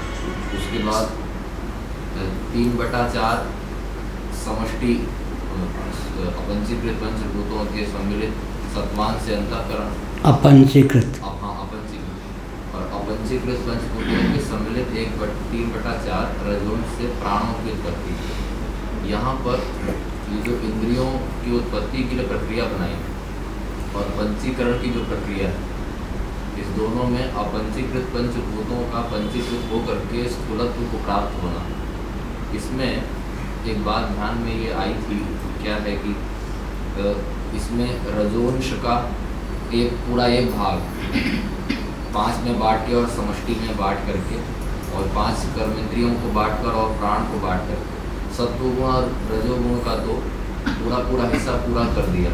लेकिन तमः प्रधाना प्रकृति के ही परिणाम, तो उसमें जो तमोगुण रह गया, क्या उसमें ऐसा मान सकते हैं इंद्रियों की उत्पत्ति और पंचीकरण की प्रक्रिया को मिला के कि उसका तमः प्रधाना प्रकृति के द्वार से है, तो जो तमोगुण वाला भाग बचा है अलग पंचभूतों का, वही यद्यपि आप श्री बाबा बोलते हैं कि पंचीकरोति भगवान ही ये कर सकते हैं, लेकिन फिर भी क्या वहाँ ऐसा मान सकते हैं भगवान हैं? लेकिन तमोगुण जो वहाँ भी शेष रहा इस प्रक्रिया में, उस तमोगुण को द्वार बना के स्थूलत्व का आधान करते हैं, ऐसा मान सकते हैं क्या? तमोगुण अवस्तंभात्मक है, रजोगुण उपस्तंभात्मक है, सत्वगुण उद्योतस्तंभात्मक। उद्योतस्तंभ अपना बनाया हुआ शब्द है। तमोगुण क्या होता है? अवस्तंभात्मक, कुछ गुरुदेव बोलते थे। रजोगुण उपस्तंभात्मक है, सत्वगुण उद्योतस्तंभात्मक। उद्योतस्तंभ शब्द बनाना पड़ा, खद्योत की तरह उद्योत। सत्वगुण उद्योतस्तंभात्मक है। प्रकाशम च प्रवृत्तिम च मोहमेव च पांडव। यह गुण वैचित्र्यन विमर्दन न्याय इसको कहते हैं। गुण विमर्दन न्याय इसका नाम है उपनिषद आदि में। तीनों गुण की सहभागिता से काम चलता है। जैसे दीप पात्र होता है ना, पात्र, वो तमोगुण का प्रतीक है, स्थूलता है उसमें तेल या घृत रखते हैं। और रजोगुण का प्रतीक है, द्रवता है उसमें। बत्ती जो है वो सत्वगुण का प्रतीक है, रुई इत्यादि से श्वेत है। उसमें लौ जो है शुद्ध सत्व का द्योतक है। लौ युक्त जो बत्ती है वो सत्वगुण का द्योतक है। स्निग्धता जो है वह रजोगुण का द्योतक है, तढ़लता जहाँ पर है। और पात्र जो है तमोगुण का द्योतक है। तीनों की सहभागिता से दीप प्रज्वलित है। क्या अगर पात्र ना हो तेल कहाँ रहे? तेल हो, पात्र हो, बत्ती ना हो, लौ ना हो तो कैसे काम चले?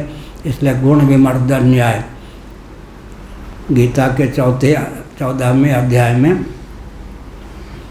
ध्यान देने की आवश्यकता है। केवल एक गुण नहीं रहता, दो गुण। भगवान शंकराचार्य ने चातुर्वर्ण्यम मया सृष्टम गीता के 4 अध्याय के भाष्य में तथ्य को विभाषित किया। किसी के जीवन में सत्वगुण ऊपर, रजोगुण बीच में, तमोगुण नीचे। किसी के जीवन में सत्वगुण ऊपर, तमोगुण बीच में, रजोगुण नीचे। किसी के जीवन में रजोगुण ऊपर, सत्वगुण बीच में, तमोगुण नीचे। किसी के जीवन में रजोगुण ऊपर, तमोगुण बीच में, सत्वगुण नीचे। किसी के जीवन में तमोगुण ऊपर, बीच में सत्वगुण, नीचे रजोगुण। किसी के जीवन में तमोगुण ऊपर, बीच में रजोगुण, नीचे सत्वगुण। कितने प्रकार हो गए? 9 प्रकार के भाव होंगे या नहीं, गतिविधि होगी या नहीं। इसलिए गुण विमर्दन न्याय इसका नाम है। तीनों गुण मिलकर के काम करते हैं। लेकिन फिर विशुद्ध सत्व क्या हुआ? तो मट्ठा जानते हैं, दही को क्या किया? मथ लिया, मथानी से मथ लिया।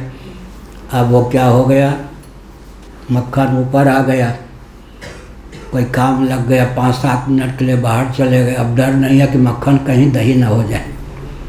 इसी प्रकार शुद्ध सत्व जो है, तमोगुण, रजोगुण, सत्वगुण एक दूसरे के पूरक है। एक की प्रधानता रहती है, 2 बीच में या नीचे रहते हैं तीनों गुण।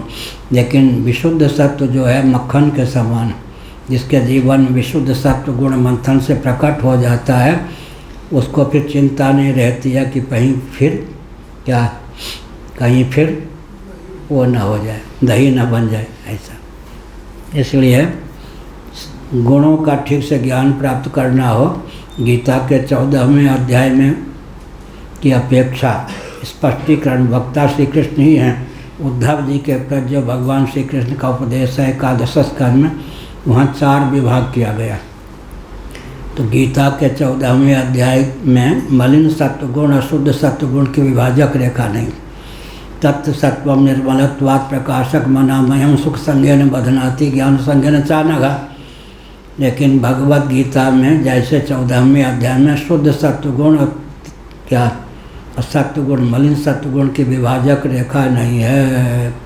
सत्वम सुखे संजयत रजः कर्मणि भारत ज्ञान आवृत्तितम प्रमादे संयुत।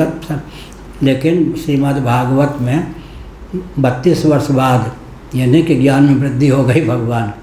32 वर्ष बाद उद्धव जी को जो उपदेश किया है, जिसका चित्रण ये बिल्कुल इसके पास, जिसका चित्रण श्रीमद् भागवत के 11 स्कंध में है, वहाँ पर 4 विभाग कर दिया गया। त्रिपाद विभूति महानारायणोपनिषद में विशुद्ध सत्व के लिए निर्गुण शब्द का प्रयोग हुआ है।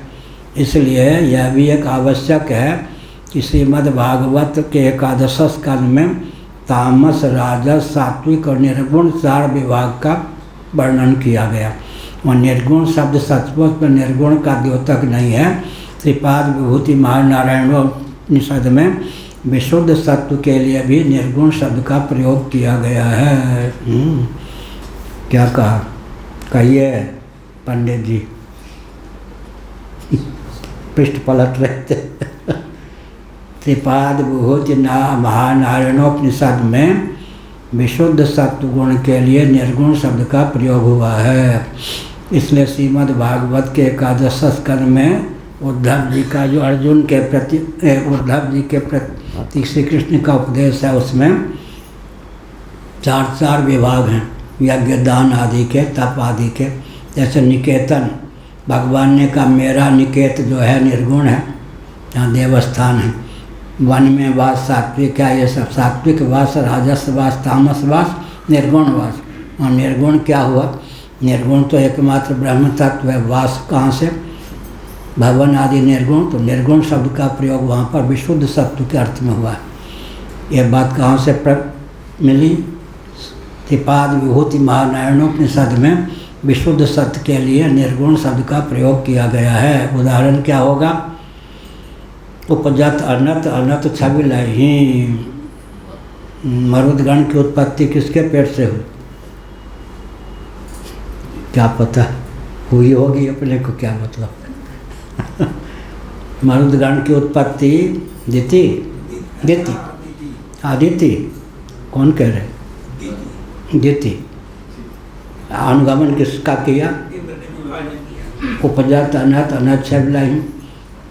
असुरों का, दैत्यों का अनुगमन न करके देवताओं का अनुगमन किया। इसी प्रकार जो विशुद्ध सत्व है वो क्या करता है? धर्म ब्रह्म का, परमात्म तत्व का अनुगमन क्या करना? परमात्म तत्व का ही अनुगमन करता है। गुण होने पर भी निर्गुण का अनुगमन करने लगता है व्यक्ति। तो वो विशुद्ध सत्व निबंधक न होकर के तारक हो जाता है। कहाँ चल रहा था? भाष्य चल रहा था क्या? कौन सी पंक्ति थी? ततो द्वैतैकत्वा परब्रह्म विद्यया कर्म सहितया अपरब्रह्म भावमुपसम्पन्नो भोज्यादपावृत्तः सर्वप्राप्त्योच्छिन्न काम कर्म बंधनः परब्रह्म भावी ब्रह्म विद्या हेतो ब्रह्मेत्यभिधीयते। यही है क्या? ठीक है। हाँ,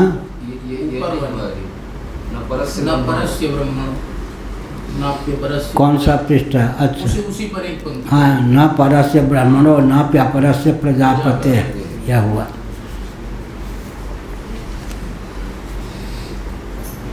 टिप्पणी लंबी है।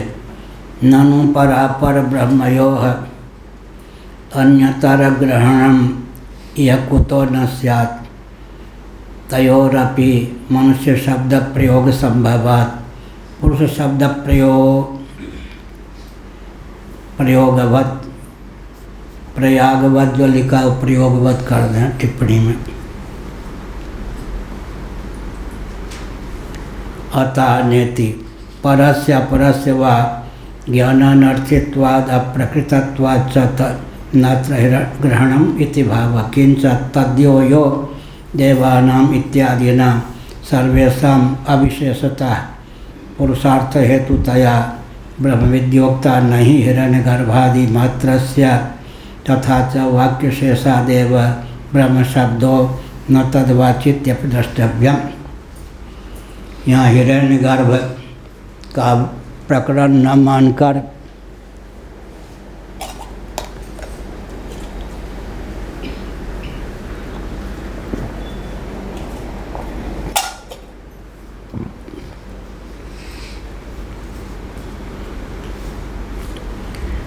न परस्य ब्रह्मणो नापि अपरस्य प्रजापते है।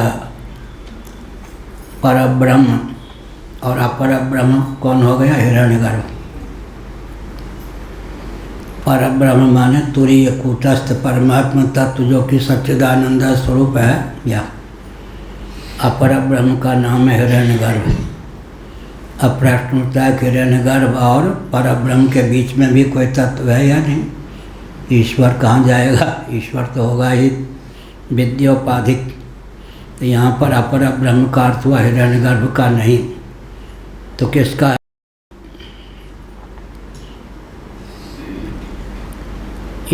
अतो न परस्य ब्रह्मणो नाप्य अपरस्य प्रजापते, अपर जो प्रजापति हिरण्यगर्भ, अतो द्वैतैकत्वा परब्रह्म विद्यया कर्म सहितया अपर ब्रह्म भावम उपसंपन्नो भोज्यादपावृत्तः सर्वप्राप्त्योच्छिन्न काम कर्म बंधनः।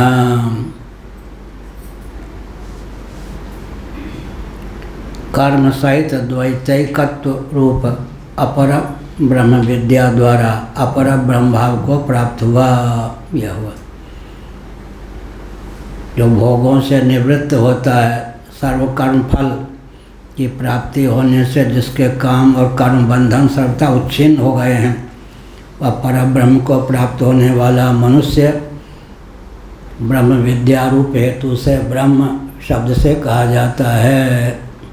भविष्यत वृत्ति से जैसे ओदन पचता है, इस प्रकार का भविष्यत वृत्ति से अर्थात ब्रह्म परिमार्गण में जो संलग्न है वह हिरण्यगर्भोपासना भले ही करे, कालांतर में उपासना में परोवरीय क्रम से ब्रह्म तत्व की उपासना करके ब्रह्मनिष्ठ हो ही सकता है, यह अभिप्राय है। ब्रह्म विद्या हेतु तो ब्रह्मेत्य अभिधीयते, ब्रह्म विद्या में हेतु होने के कारण ब्रह्म कह दिया। दृष्टाश्च लोके भाविनी वृत्तिम आश्रित्य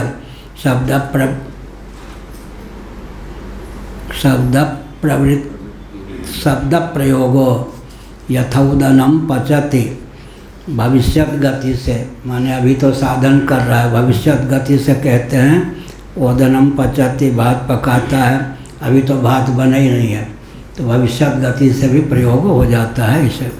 यथा ओदनम पचति, शास्त्रे च परिव्राजका सर्वभूतः भय दक्षिणाम इत्यादि तथे हेति केचित् ब्रह्मभावी पुरुषो ब्राह्मण इति व्याचक्षते। इस पर कहा भविष्यत वृत्ति को आलम्बन लेकर के भी लोक व्यवहार में हम प्रयोग करते हैं। जैसे भात पकाता, ओदन पकाता है, पकते हुए चावल को तो भात कह दिया, लेकिन अभी तो भात है नहीं, कालांतर में पकने की परिपक्वता की स्थिति में हो ही सकता है। ऐसे ही कहा गया जो अभय पद को प्राप्त होना चाहे सबको अभय दान दे करके फिर क्या है, संन्यास ग्रहण करे। मुझसे किसी को भय प्राप्त न हो, सबको अभय दान देकर संन्यास आश्रम को ग्रहण करे, यह हुआ। यही शास्त्रे च परिव्राजका सर्वभूता भय दक्षिणाम, दक्षिणा के रूप में उन्हें भय प्रदान करके इत्यादि तथे हेति केचित् ब्रह्मभावी पुरुषो ब्राह्मण इति व्याचष्ट।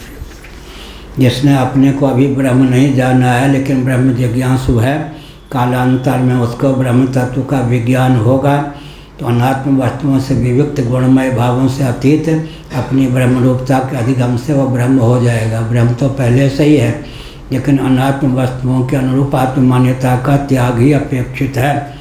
इसलिए श्रीमद् भागवत में मुक्ति की परिभाषा क्या है, मुक्तिर्हित्वा अन्यथा रूपम स्वरूपेण व्यवस्थिति, अन्यथा रूप का त्याग करके स्वरूप स्थिति का नाम मुक्ति है। इसीलिए भगवान शंकराचार्य ने कहा इसी प्रकरण में ब्रह्माकार वृत्ति कर्तव्य नहीं है, वो तो स्वभाव सिद्ध है। अनात्म वस्तुओं के अनुरूप आत्मवृत्ति का, अनात्म वस्तुओं के अनुरूप मनोवृत्ति का अपलाप कर देंगे, अर्थात अनात्म वस्तुओं के अनुरूप मनोवृत्ति नहीं होगी तो स्वभाव से ही आत्मानुरूप आत्मवृत्ति होती ही है। वृत्ति जब होगी तब स्वतः ब्रह्माकारता को प्राप्त होगी। कल यह भी कहा था, अगर कोई जल तरंग बुदबुद फेन का रूप भी धारण कर ले, लेकिन किसी को इस तथ्य का ज्ञान है कि बैठो, किसी को इस तथ्य का ज्ञान है कि बेटा ठीक है, हाँ बैठो, डॉक्टर साहब हाँ ठीक है बैठ। क्या कर रहे थे? अनात्म वस्तुओं के प्रति आत्मानता का त्याग मुक्ति पर मुक्ति हेतु अन्य अभी वृत्ति कर्तव्य नहीं है। अभी बैठो, हाँ, हाँ ये सब बाद में, नहीं तो यही फल है हमारे लिए झंझट हो जाए। परम फल चल रहा है, क्या कह रहे थे? हाँ, ब्रह्माकार वृत्ति कर्तव्य है क्या? तो ब्रह्माकार वृत्ति स्वतः सिद्ध है। अभी हम कह रहे थे कि अगर जल तरंग बुदबुद फैन के रूप में भी परिलसित हो, लेकिन जिसको इस तथ्य का ज्ञान है कि बूंदाकार भी जल ही है, तरंगाकार भी जल ही है, तो उसकी वृत्ति तरंगाकार बूंदाकार होने पर भी बिना जलाकार हुए तरंगाकार बूंदाकार हो सकती है क्या? क्या नहीं हो सकती। इसलिए घटाकार वृत्ति हुई भी तो तत्व के लिए घटगत जो चित्त सामान्य है, परम उपादानभूत, तदाकार हुए बिना घटाकार, जैसे मृदाकार हुए बिना घटाकार वृत्ति हो सकती है क्या? ताम्राकार हुए बिना लोटे के आकार की वृत्ति हो सकती है क्या? प्लास्टिक के जो बर्तन इत्यादि हैं, यंत्र इत्यादि हैं, प्लास्टिक के आकार की वृत्ति हुए बिना यंत्राकार वृत्ति हो सकती है क्या? काष्ठाकार वृत्ति हुए बिना किवाराकार वृत्ति हो सकती है? किवाराकार नहीं हो सकती ना। इसी प्रकार से भवाकार भगवदाकार वृत्ति हुए बिना भवाकार वृत्ति होगी क्या? इसलिए यत्र यत्र मनो याति तत्र तत्र समाधया तत्र तत् परम पदम। काश्मीरी वेदांती कहते हैं तत्र तत् समाधया, उपनिषद में है तत्र तत् परम पदम। समाधि का अर्थ वेदांत में क्या है? तत्व ज्ञान। समाधि संबित उत्पत्ति पर जीवैकताम प्रति। वेदांत में समाधि, हाँ लिख लीजिए, बढ़िया लिख रहे। समाधि संबित उत्पत्ति पर जीवैकताम प्रति। उपनिषद समाधि संबित उत्पत्ति पर जीवैकताम प्रति। पर जीवैकताम प्रति। समाधि संबित उत्पत्ति, संबित उत्पत्ति पर जीवैकताम प्रति। जीव और ब्रह्म के प्रति एकत्व की संबित मन एकत्व का ज्ञान जो है वेदांत प्रस्थान में समाधि है। समाधा वचला बुद्धि समाधौ न विधीयते, गीता का दूसरा अध्याय। एक जगह समाधौ न विधीयते, यहाँ समाधि शब्द का अर्थ क्या है? अंतःकरण। समाधा वचला बुद्धि, समाधौ अचला बुद्धि, वहाँ समाधि का अर्थ समाधि है। और समाधौ न विधीयते, समाधि का अर्थ अंतःकरण भी हो जाता है। समाधि का अर्थ समाधि भी है, समाधि का अर्थ आत्म तत्व भी है, और ब्रह्मात्म तत्व का एकत्व विज्ञान भी है। क्या? अंतःकरण में कौन कौन वस्तुएं आती हैं? मन बुद्धि चित्त अहंकार और व्यातृत्व अंतःकरण स्वयं, पंचक। पांच माने किसी जल की चार तरंगे हों तो जल मिला के पांचम है या नहीं? कहाँ लिखा है? एक ही जगह है। पैंगलोपनिषद में अंतःकरण पंचक का वर्णन है। मन बुद्धि चित्त अहंकार, और तीनों में चारों में अनुगत जो ज्ञातृत्व है उसका नाम अंतःकरण। मन संकल्प विकल्प ज्ञानात्मक है या नहीं? अध्यवसाय ज्ञानात्मक है या नहीं? गर्व ज्ञानात्मक है या नहीं? स्मरण ज्ञानात्मक है या नहीं? इसलिए ज्ञातृत्व ही अंतःकरण पांचवा। अथवा किसी जल की चार तरंगे हों तो जल को मिलाकर पांच हो गए या नहीं? ऐसे अंतःकरण जो कभी मन होकर बुद्धि होकर चित्त होकर अहंकार होकर उल्लसित हो, वो स्वयं पांचवा है, अंतःकरण पंचक। अच्छा, एक विचित्र बात है, सुनो चैतन्य। किसी भी भाषा के किसी भी शब्द या शब्दजन्य संस्कार का योग हुए बिना एक संकल्प कर सकते क्या? किसी के शर्त लगा दें, किसी भी भाषा के किसी भी शब्द या शब्दजन्य संस्कार का आलम्बन लिए बिना एक संकल्प करके दिखा दो, संभव है? एक विकल्प करके दिखा दो, है संभव है? एक निश्चय करके दिखा दो, संभव है? एक अहंकार करके दिखा दो, गर्व, संभव है? एक स्मरण करके ठप हो जाएगा नहीं? बैठ। कोई कहे मेरा मन चंचल है, बहुत चंचल है, बहुत चंचल है, शर्त लगा दीजिए किसी भी भाषा के किसी भी शब्द या शब्द जन संस्कार का आलंबन लिए बिना मन को एक संकल्प करके दिखा दो, संभव है क्या? संस्कार मैंने क्यों कहा? पलने पर था, वहीं से शिक्षा ली। अब पलने पर था, इस शरीर की बात है, चार चार काली काली सूरत वाली, बिकराल नेत्रों वाली, दांत वाली काली साड़ी पहने हुए देवियाँ नग्न तलवार को एक साथ शरीर पर बजार देती। चित्कार करके रोता था। अब पलने पर था, पालने वाली माता आदि पर क्या प्रभाव पड़ता था वो जाने। अब प्रश्न उठता है, उस समय तो मेरे पास भाषा का बल नहीं था और अभी भी स्मरण है घटना, इसलिए संस्कार। कौन सी भाषा थी उस समय? तो मेरे पास मातृभाषा के रूप में भी कोई चीज़ नहीं। किसी भी भाषा के किसी भी शब्द या शब्दजन्य संस्कार का आलंबन लिए बिना संकल्प नहीं हो सकता, निश्चय नहीं हो सकता।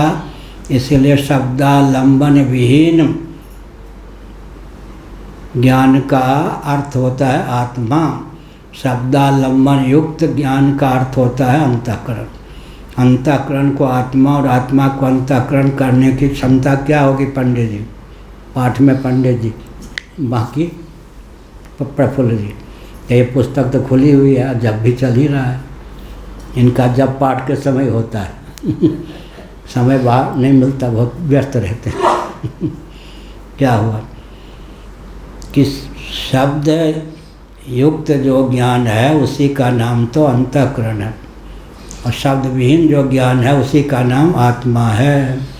मन को आत्मा, आत्मा को मन करने की क्या क्षमता है? योग वासिष्ठ मननी शक्ति से विनिर्मुक्त जो मन है उसी का नाम आत्मा है। मननी शक्ति युक्त आत्मा का नाम ही मन है। जब चाहें आत्मा को मनोरूप बना दें, जब चाहें मन को आत्मरूप होकर ही शेष रखें। मननी शक्ति से युक्त आत्मा का नाम मन है। योग वासिष्ठ मननी शक्ति विनिर्मुक्त मन का नाम ही आत्मा है। चित्त को चिद्रूप, चिद् रूप को चित्त रूप, चित्त स्वरूप तो बना ही रहेगा, लेकिन चित्त के रूप में भी भासेगा। कहाँ लिखा है शंकराचार्य ने? सदाचारानुपालनम नाम ग्रंथ में। चित्तम चिदिति जाने या तकार रहितम यदा तकारो विषयाध्यास जपा रागो यथा मणव। चित्तम चिदिति जाने या, चित्त से तकार का कर्षण कर लेने पर चित्त चार खाने चित्त होकर चिन्ह मात्र होकर शेष रहता है। यही आर्किमेडीज ने क्या कहा था? यदि मुझे पृथ्वी का केंद्र मालूम पड़ जाए तो पृथ्वी को उठा लूँ। अब उनको किसी ने बताया नहीं कि ऋग्वेद के भू सूक्तम में पृथ्वी के केंद्र का वर्णन आर्किमेडीज को किसी ने बताया नहीं कि ऋग्वेद के भू सूक्तम में पृथ्वी के केंद्र का वर्णन है। अब अगर आर्किमेडीज कहते हैं अगर मुझे पूरी सृष्टि के केंद्र का ज्ञान हो जाए तो पूरी सृष्टि को उठा लूँ, तो क्या उनको उत्तर देते? गीता का 3रा अध्याय लीजिए, सृष्टि के केंद्र का वर्णन है या नहीं? पर ब्रह्म और शब्द ब्रह्म दोनों का एकत्व ही सृष्टि का केंद्र है या नहीं? क्या गीता का अक्षर शब्द का प्रयोग है, उसके ब्रह्माक्षर समुद्भवम क्या हुआ? ब्रह्म माने शब्द ब्रह्म, वेद, अक्षर माने परमात्मा, दोनों का योग। इसी को क्या कहते हैं? परमात्मा और प्रणव। ओम इत्येकाक्षरम ब्रह्म, परमात्मा और प्रणव यही विश्व का केंद्र है। परमात्मा और प्रणव के रहस्य को जो जान लेता है वो विश्व में जब चाहे जितना जैसा परिवर्तन कर सकता है। आर्किमेडीज ने कहा पृथ्वी के केंद्र का ज्ञान हो जाए, पृथ्वी को उठा लूँ। तो गुरु गोविंद ग्रंथ की कृपा से हम लोगों को तो पूरे ब्रह्मांड के केंद्र का, अनंत कोटि ब्रह्मांड के केंद्र का वर्णन ज्ञान प्राप्त है। ऊपर परमात्मा और नीचे प्रणव, प्रणव का नाम ही प्रकृति है। कहानी का शीतोपनिषद, प्रणवत्वात् प्रकृति, प्रणवत्वात् प्रकृति ही, प्रणव होने के कारण प्रकृति है। प्रणवत्वात् प्रकृति, प्रकृति शब्द का अर्थ क्या होता है? उपादान। तो वैयाकरणों के अनुसार जो है शब्द ही जगत की प्रकृति है या नहीं? जानी कर्तु प्रकृति ही, ये व्याकरण के अनुसार जानी कर्तु प्रकृति ही, प्रकृति भी है, जानी कर्तु भी है, अर्थात व्याकरण के अनुसार भी अभिन्न निमित्तोपादान कारण में एकत्व है। जानी कर्तु प्रति न स्वस्ति प्रत्ययो लोके या शब्दानुगमादृते वाक्पदीयम 121-123 पाठांतर प्रकरण से। न स्वस्ति प्रत्ययो लोके या शब्दानुगमादृते, लोके माने व्यवहार साधक, ऐसा कोई बोध नहीं है जिसमें शब्द का अनुवेद न हो। क्या कहा? व्यवहार साधक ऐसा कोई बोध नहीं है जिसमें शब्द का अनुबोध न हो। चुलबुली भाषा में क्या कहेंगे? है कोई चतुर्चितेरा पारखी माई का लाल। शंकराचार्य के पहले ही समय बोलता था, हम नहीं बोलता। है कोई चतुर्चितेरा पारखी माई का लाल। तो किसी भी भाषा के किसी भी शब्द या शब्द जन्म संस्कार का आलम्बन लिए बिना एक संकल्प कर दे, संभव नहीं। एक विकल्प कर दे, एक निश्चय कर दे, एक गर्व कर ले, एक स्मरण कर ले। इसलिए न स्वस्ति प्रत्ययो लोके या शब्दानुगमादृते, कोई भी व्यवहार साधक ऐसा बोध नहीं है जिसमें शब्द का अनुवेद न हो। हरि अनंत हरिकथा अनंता। कहाँ चल रहा था? 255 में भाष्य है क्या? नहीं स्वस्ति लोके परमार्थ तो यो निमित्त वसाद भावान, यही था क्या? कौन सी पंक्ति थी? यथोदनम पचति इति शास्त्रे च परिव्राजका सर्वभूता भय दक्षिणाम इत्यादि तथेति केचित् ब्रह्म ब्रह्माभि पुरुष ब्राह्मण इति व्याचक्षते। कोई भविष्यत गति से यह पुरुष मनुष्य को ही कह देते हैं। संपूर्ण भूतों को अभय दान देकर दक्षिणा के रूप में मुझसे किसी को भय प्राप्त न हो संन्यास ग्रहण करता है। यह अभय देकर समस्त सन्यासी समस्त प्राणियों को अभय रूप दक्षिणा देकर संन्यास ग्रहण करे। मुझसे किसी को भय प्राप्त न हो। सन्यासी को भी ब्राह्मण कहते हैं। हाँ, सन्यासी को भी ब्राह्मण कहते हैं। ब्राह्मण के कितने अर्थ हैं? पहले ब्रह्म के कितने अर्थ? ब्रह्म माने ब्राह्मण कुल में जिसका जन्म हुआ वो ब्रह्म। शब्द ब्रह्म, वेद का नाम हुआ ब्रह्म, परब्रह्म का नाम ब्रह्म। श्रोत्रिय हो, ब्रह्मनिष्ठ हो, ब्राह्मण कुल में उत्पन्न हो तो तीनों दृष्टियों से ब्रह्म हो गया नहीं क्या? ब्राह्मण कुल में जन्म हुआ एक ब्रह्म हो ही गया। ब्रह्म भोज कहते हैं या नहीं? ब्राह्मण भोज कहते हैं, ब्रह्म भोज कहते हैं। ब्राह्मण के लिए ब्रह्म शब्द का प्रयोग होता है, ब्रह्म भोज। ब्रह्म भोज मान ब्राह्मणों का ना, ब्राह्मणों के लिए। तो ब्राह्मण शब्द के लिए ब्रह्म शब्द का प्रयोग ब्राह्मण के लिए करते हैं या नहीं? ब्रह्म भोज। ब्रह्म माने ब्राह्मण, ब्रह्म माने शब्द ब्रह्म, और ब्रह्म माने पर ब्रह्म। श्रोत्रिय ब्रह्मनिष्ठ भी हो और ब्राह्मण कुल में उत्पन्न हो, तीनों प्रकार का ब्रह्म हो गया। तीनों दृष्टियों से पूर्ण ब्रह्मत्व हो गया है नहीं क्या? ब्राह्मण कुल में जन्म हो एक ब्रह्म हो गया, श्रोत्रिय हो शब्द ब्रह्म निष्णात हो गया, ब्रह्मनिष्ठ हो पर ब्रह्म निष्णात हो गया। तीनों दृष्टियों से उसके जीवन में ब्राह्मणत्व आ गया या नहीं? या ब्रह्मनिष्ठ माने ब्रह्म के प्रति प्रतिबद्धता हो। प्रतिबद्धता माने विश्वास हो। विश्वास हो। ब्रह्म हमसे अलग है लेकिन है, ऐसा विश्वास है। कैसा विश्वास? अहम ब्रह्म परम धाम ब्रह्माहम परमम पदम। भागवत का अंतिम श्लोक उपदेश सुखदेव जी के का यही है। अहम ब्रह्म परम ब्रह्म धाम ब्रह्माहम परमम पदम।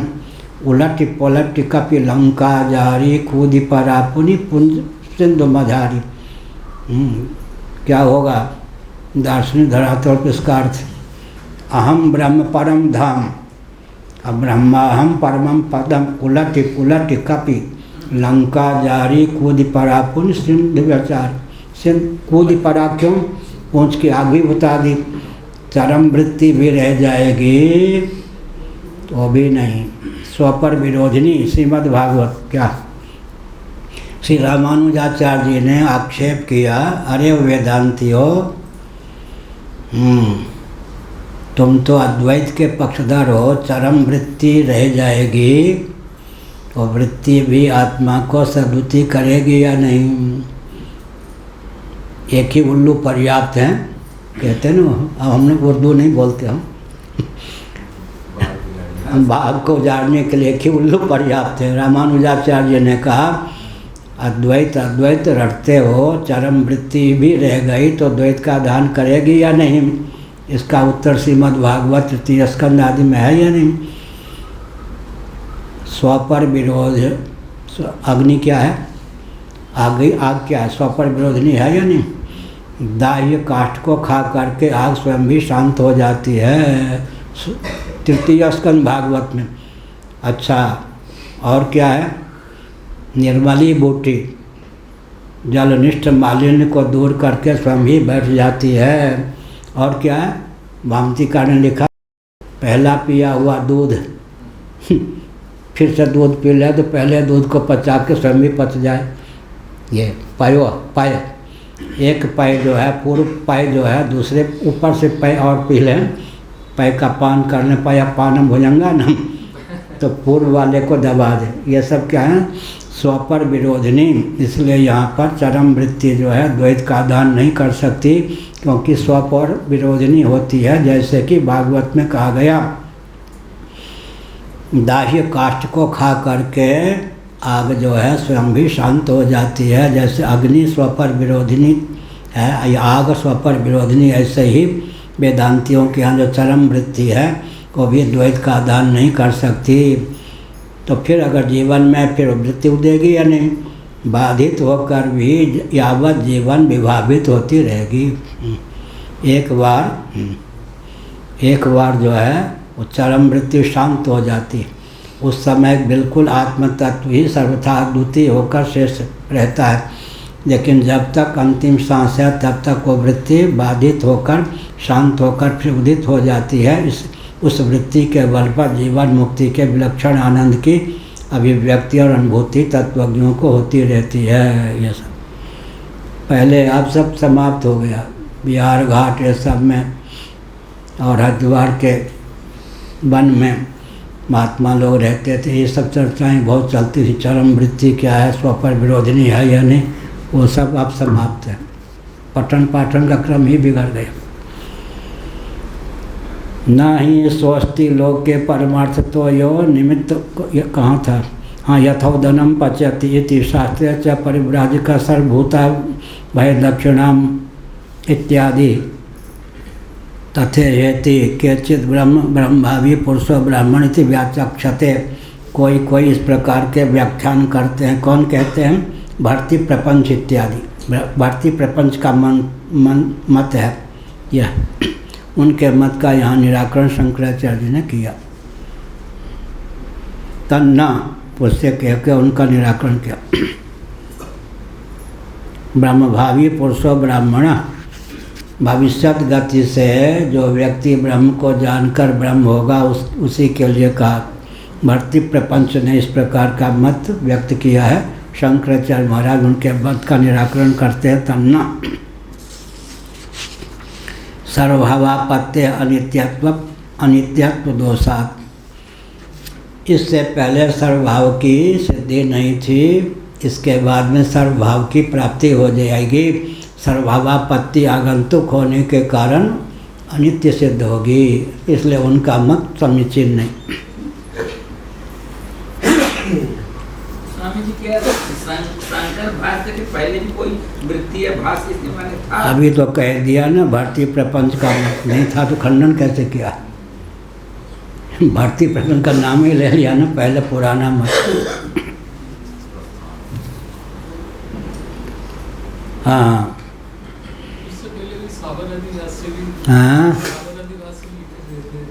उपनिषदों पर इससे अत्यंत प्राचीनता सिद्ध होती है उपनिषदों की। अब वेद भाष्यकार तो हुए थे, उपनिषद की बात कह रहे हैं ना। ठीक,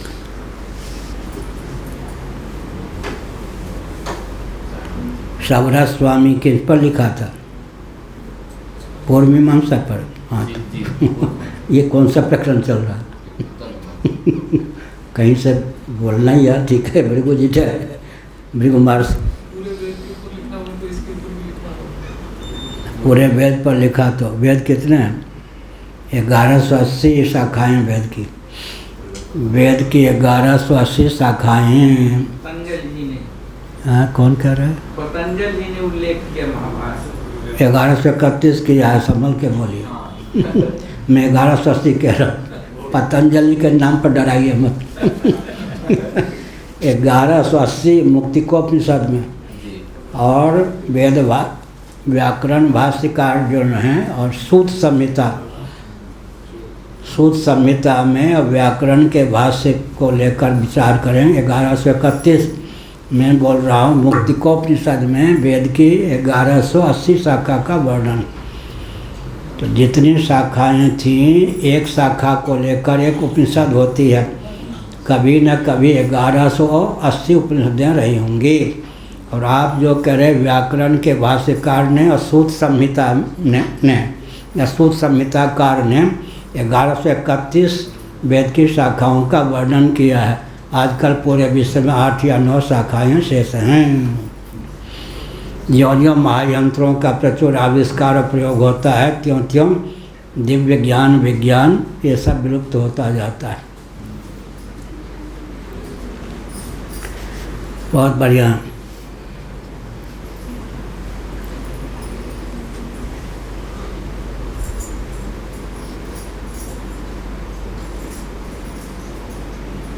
बहुत बढ़िया ये पंक्ति देखो विज्ञान की, बहुत बढ़िया। नहीं सोचते लोके परमार्थ तो यो निमित्त वसात भावांतरम आपाद्यते नित्यश्च इति। बहुत बढ़िया। ये शंकराचार्य के जो वचन हैं सब अकाट्य होते हैं, ये सूत्र वचन। लोक में व सचमुच में कोई ऐसा वस्तु परमार्थ सत्य नहीं है कि निमित्त के वशीभूत होकर भावांतर को प्राप्त हो जाए। लोक या शास्त्र में कहा, लोके न सोचती लोके परमार्थतो यो निमित्त वसात भावांतरम आपाद्यते नित्यश्च इति। यह भी कहा लोक या शास्त्र में। लोक का अर्थ शास्त्र भी होता है, कल बताया था। लोक के पहले आ जोड़ देंगे, शुभेंदु जी क्या हो जाएगा? लोक के पहले आ जोड़ देंगे तो क्या पता कुछ और हो जाए।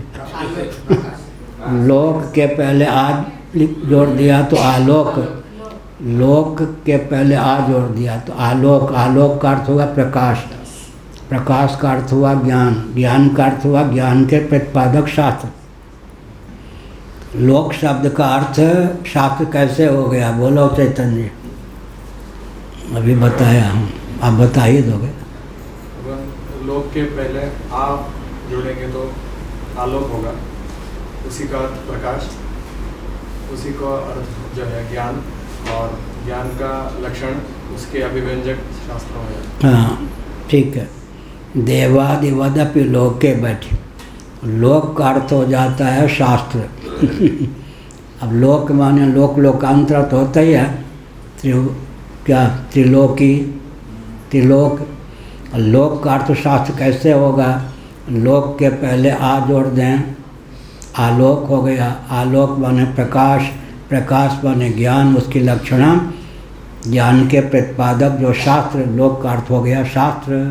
देवादिवदपि लोके, यह तो लोक का अर्थ शास्त्र भी हो जाता है, और लोक का अर्थ त्रिलोक, ये सब भी होता है। त्रिलोक और चतुर्दश लोक कल कहा था, कल थे या नहीं? नहीं, तभी तो भूर्भुवः स्वः, भुवः में किसी का अंतर्भाव नहीं होगा, स्व में महाजना तपा सत्यम का अंतर्भाव हो जाएगा। अब भूह में फिर क्या नीचे के लोग? अतल, वितल, तलातल, रसातल, महातल, पाताल का अंतर्भाव हो जाएगा। त्रिभुवन, त्रिलोक, चतुर्दश भुवन, 14। तो भूर्भुवः स्वः में, भुवा में किसी का अंतर्भाव नहीं होगा। स्व में ऊपर के महाजन तप सत्यम का अंतर्भाव हो जाएगा। भू में नीचे के कौन कौन है? अतल, वितल, तलातल, रसातल, महातल, पाताल। इस प्रकार से त्रिभुवन भी कहते हैं, चतुर्दश भुवन भी कहते हैं। नीचे का अंतर्भाव हो गया किसमें? भू में। ऊपर का अंतर्भाव हो गया स्व में। त्रिलोकी भी कहते हैं, त्रिभुवन भी कहते हैं, चतुर्दश भुवन भी कहते हैं। पुराणों में त्रिलोक का बहुत वर्णन है। तो मैं क्या करूं, उसमें चतुर्दश जोड़ दूं? ठीक है। कहाँ से आगमन हुआ है? हाँ, तो फिर प्रयाग का तो कहने क्या, 3 तो होने चाहिए कम से कम। गंगा, यमुना, सरस्वती। ठीक है।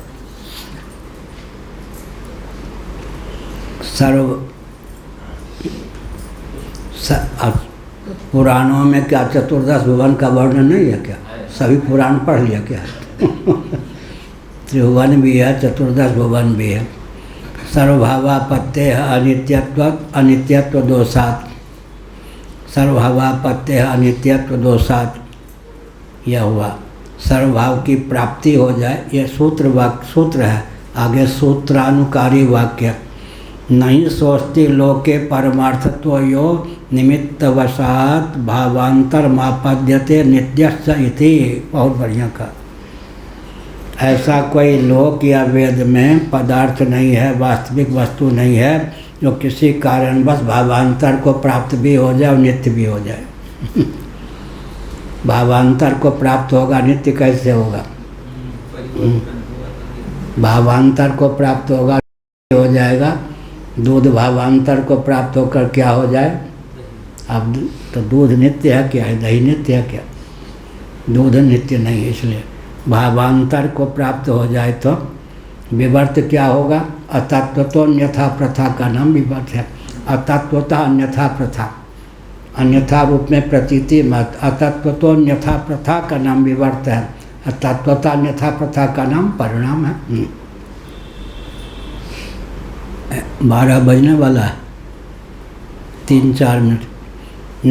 नहीं सोचती लोके परमार्थत्व यो निमित्त वशात् भावांतर मापद्यते नित्यश्च। लोक में ऐसा कोई पदार्थ नहीं है जो वस्तुतः भावांतर को प्राप्त भी हो जाए और नित्यता भी उसकी बनी रहे। जैसे दूध जो है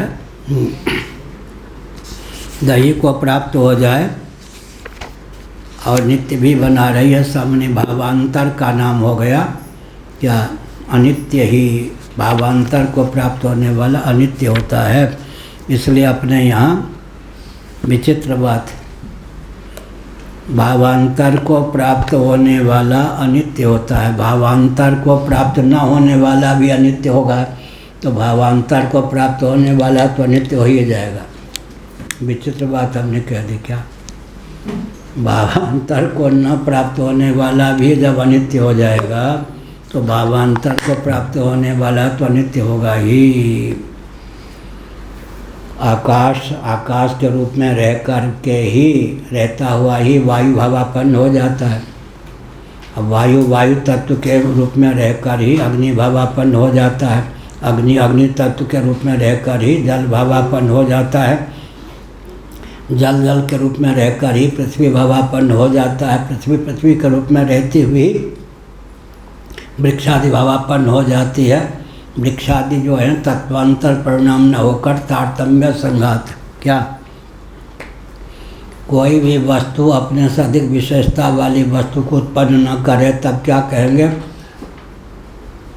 तारतम्य संघात।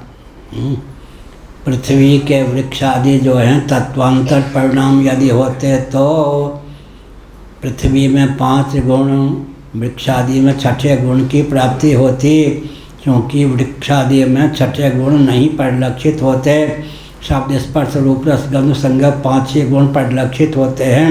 एतावता यह तथ्य डंके की चोट से सिद्ध है कि पृथ्वी का तारतम्य संघात वृक्ष है। अब वृक्षादि जो हैं पृथ्वी के तारतम्यक संघात हैं, न कि तत्वांतर परिणाम।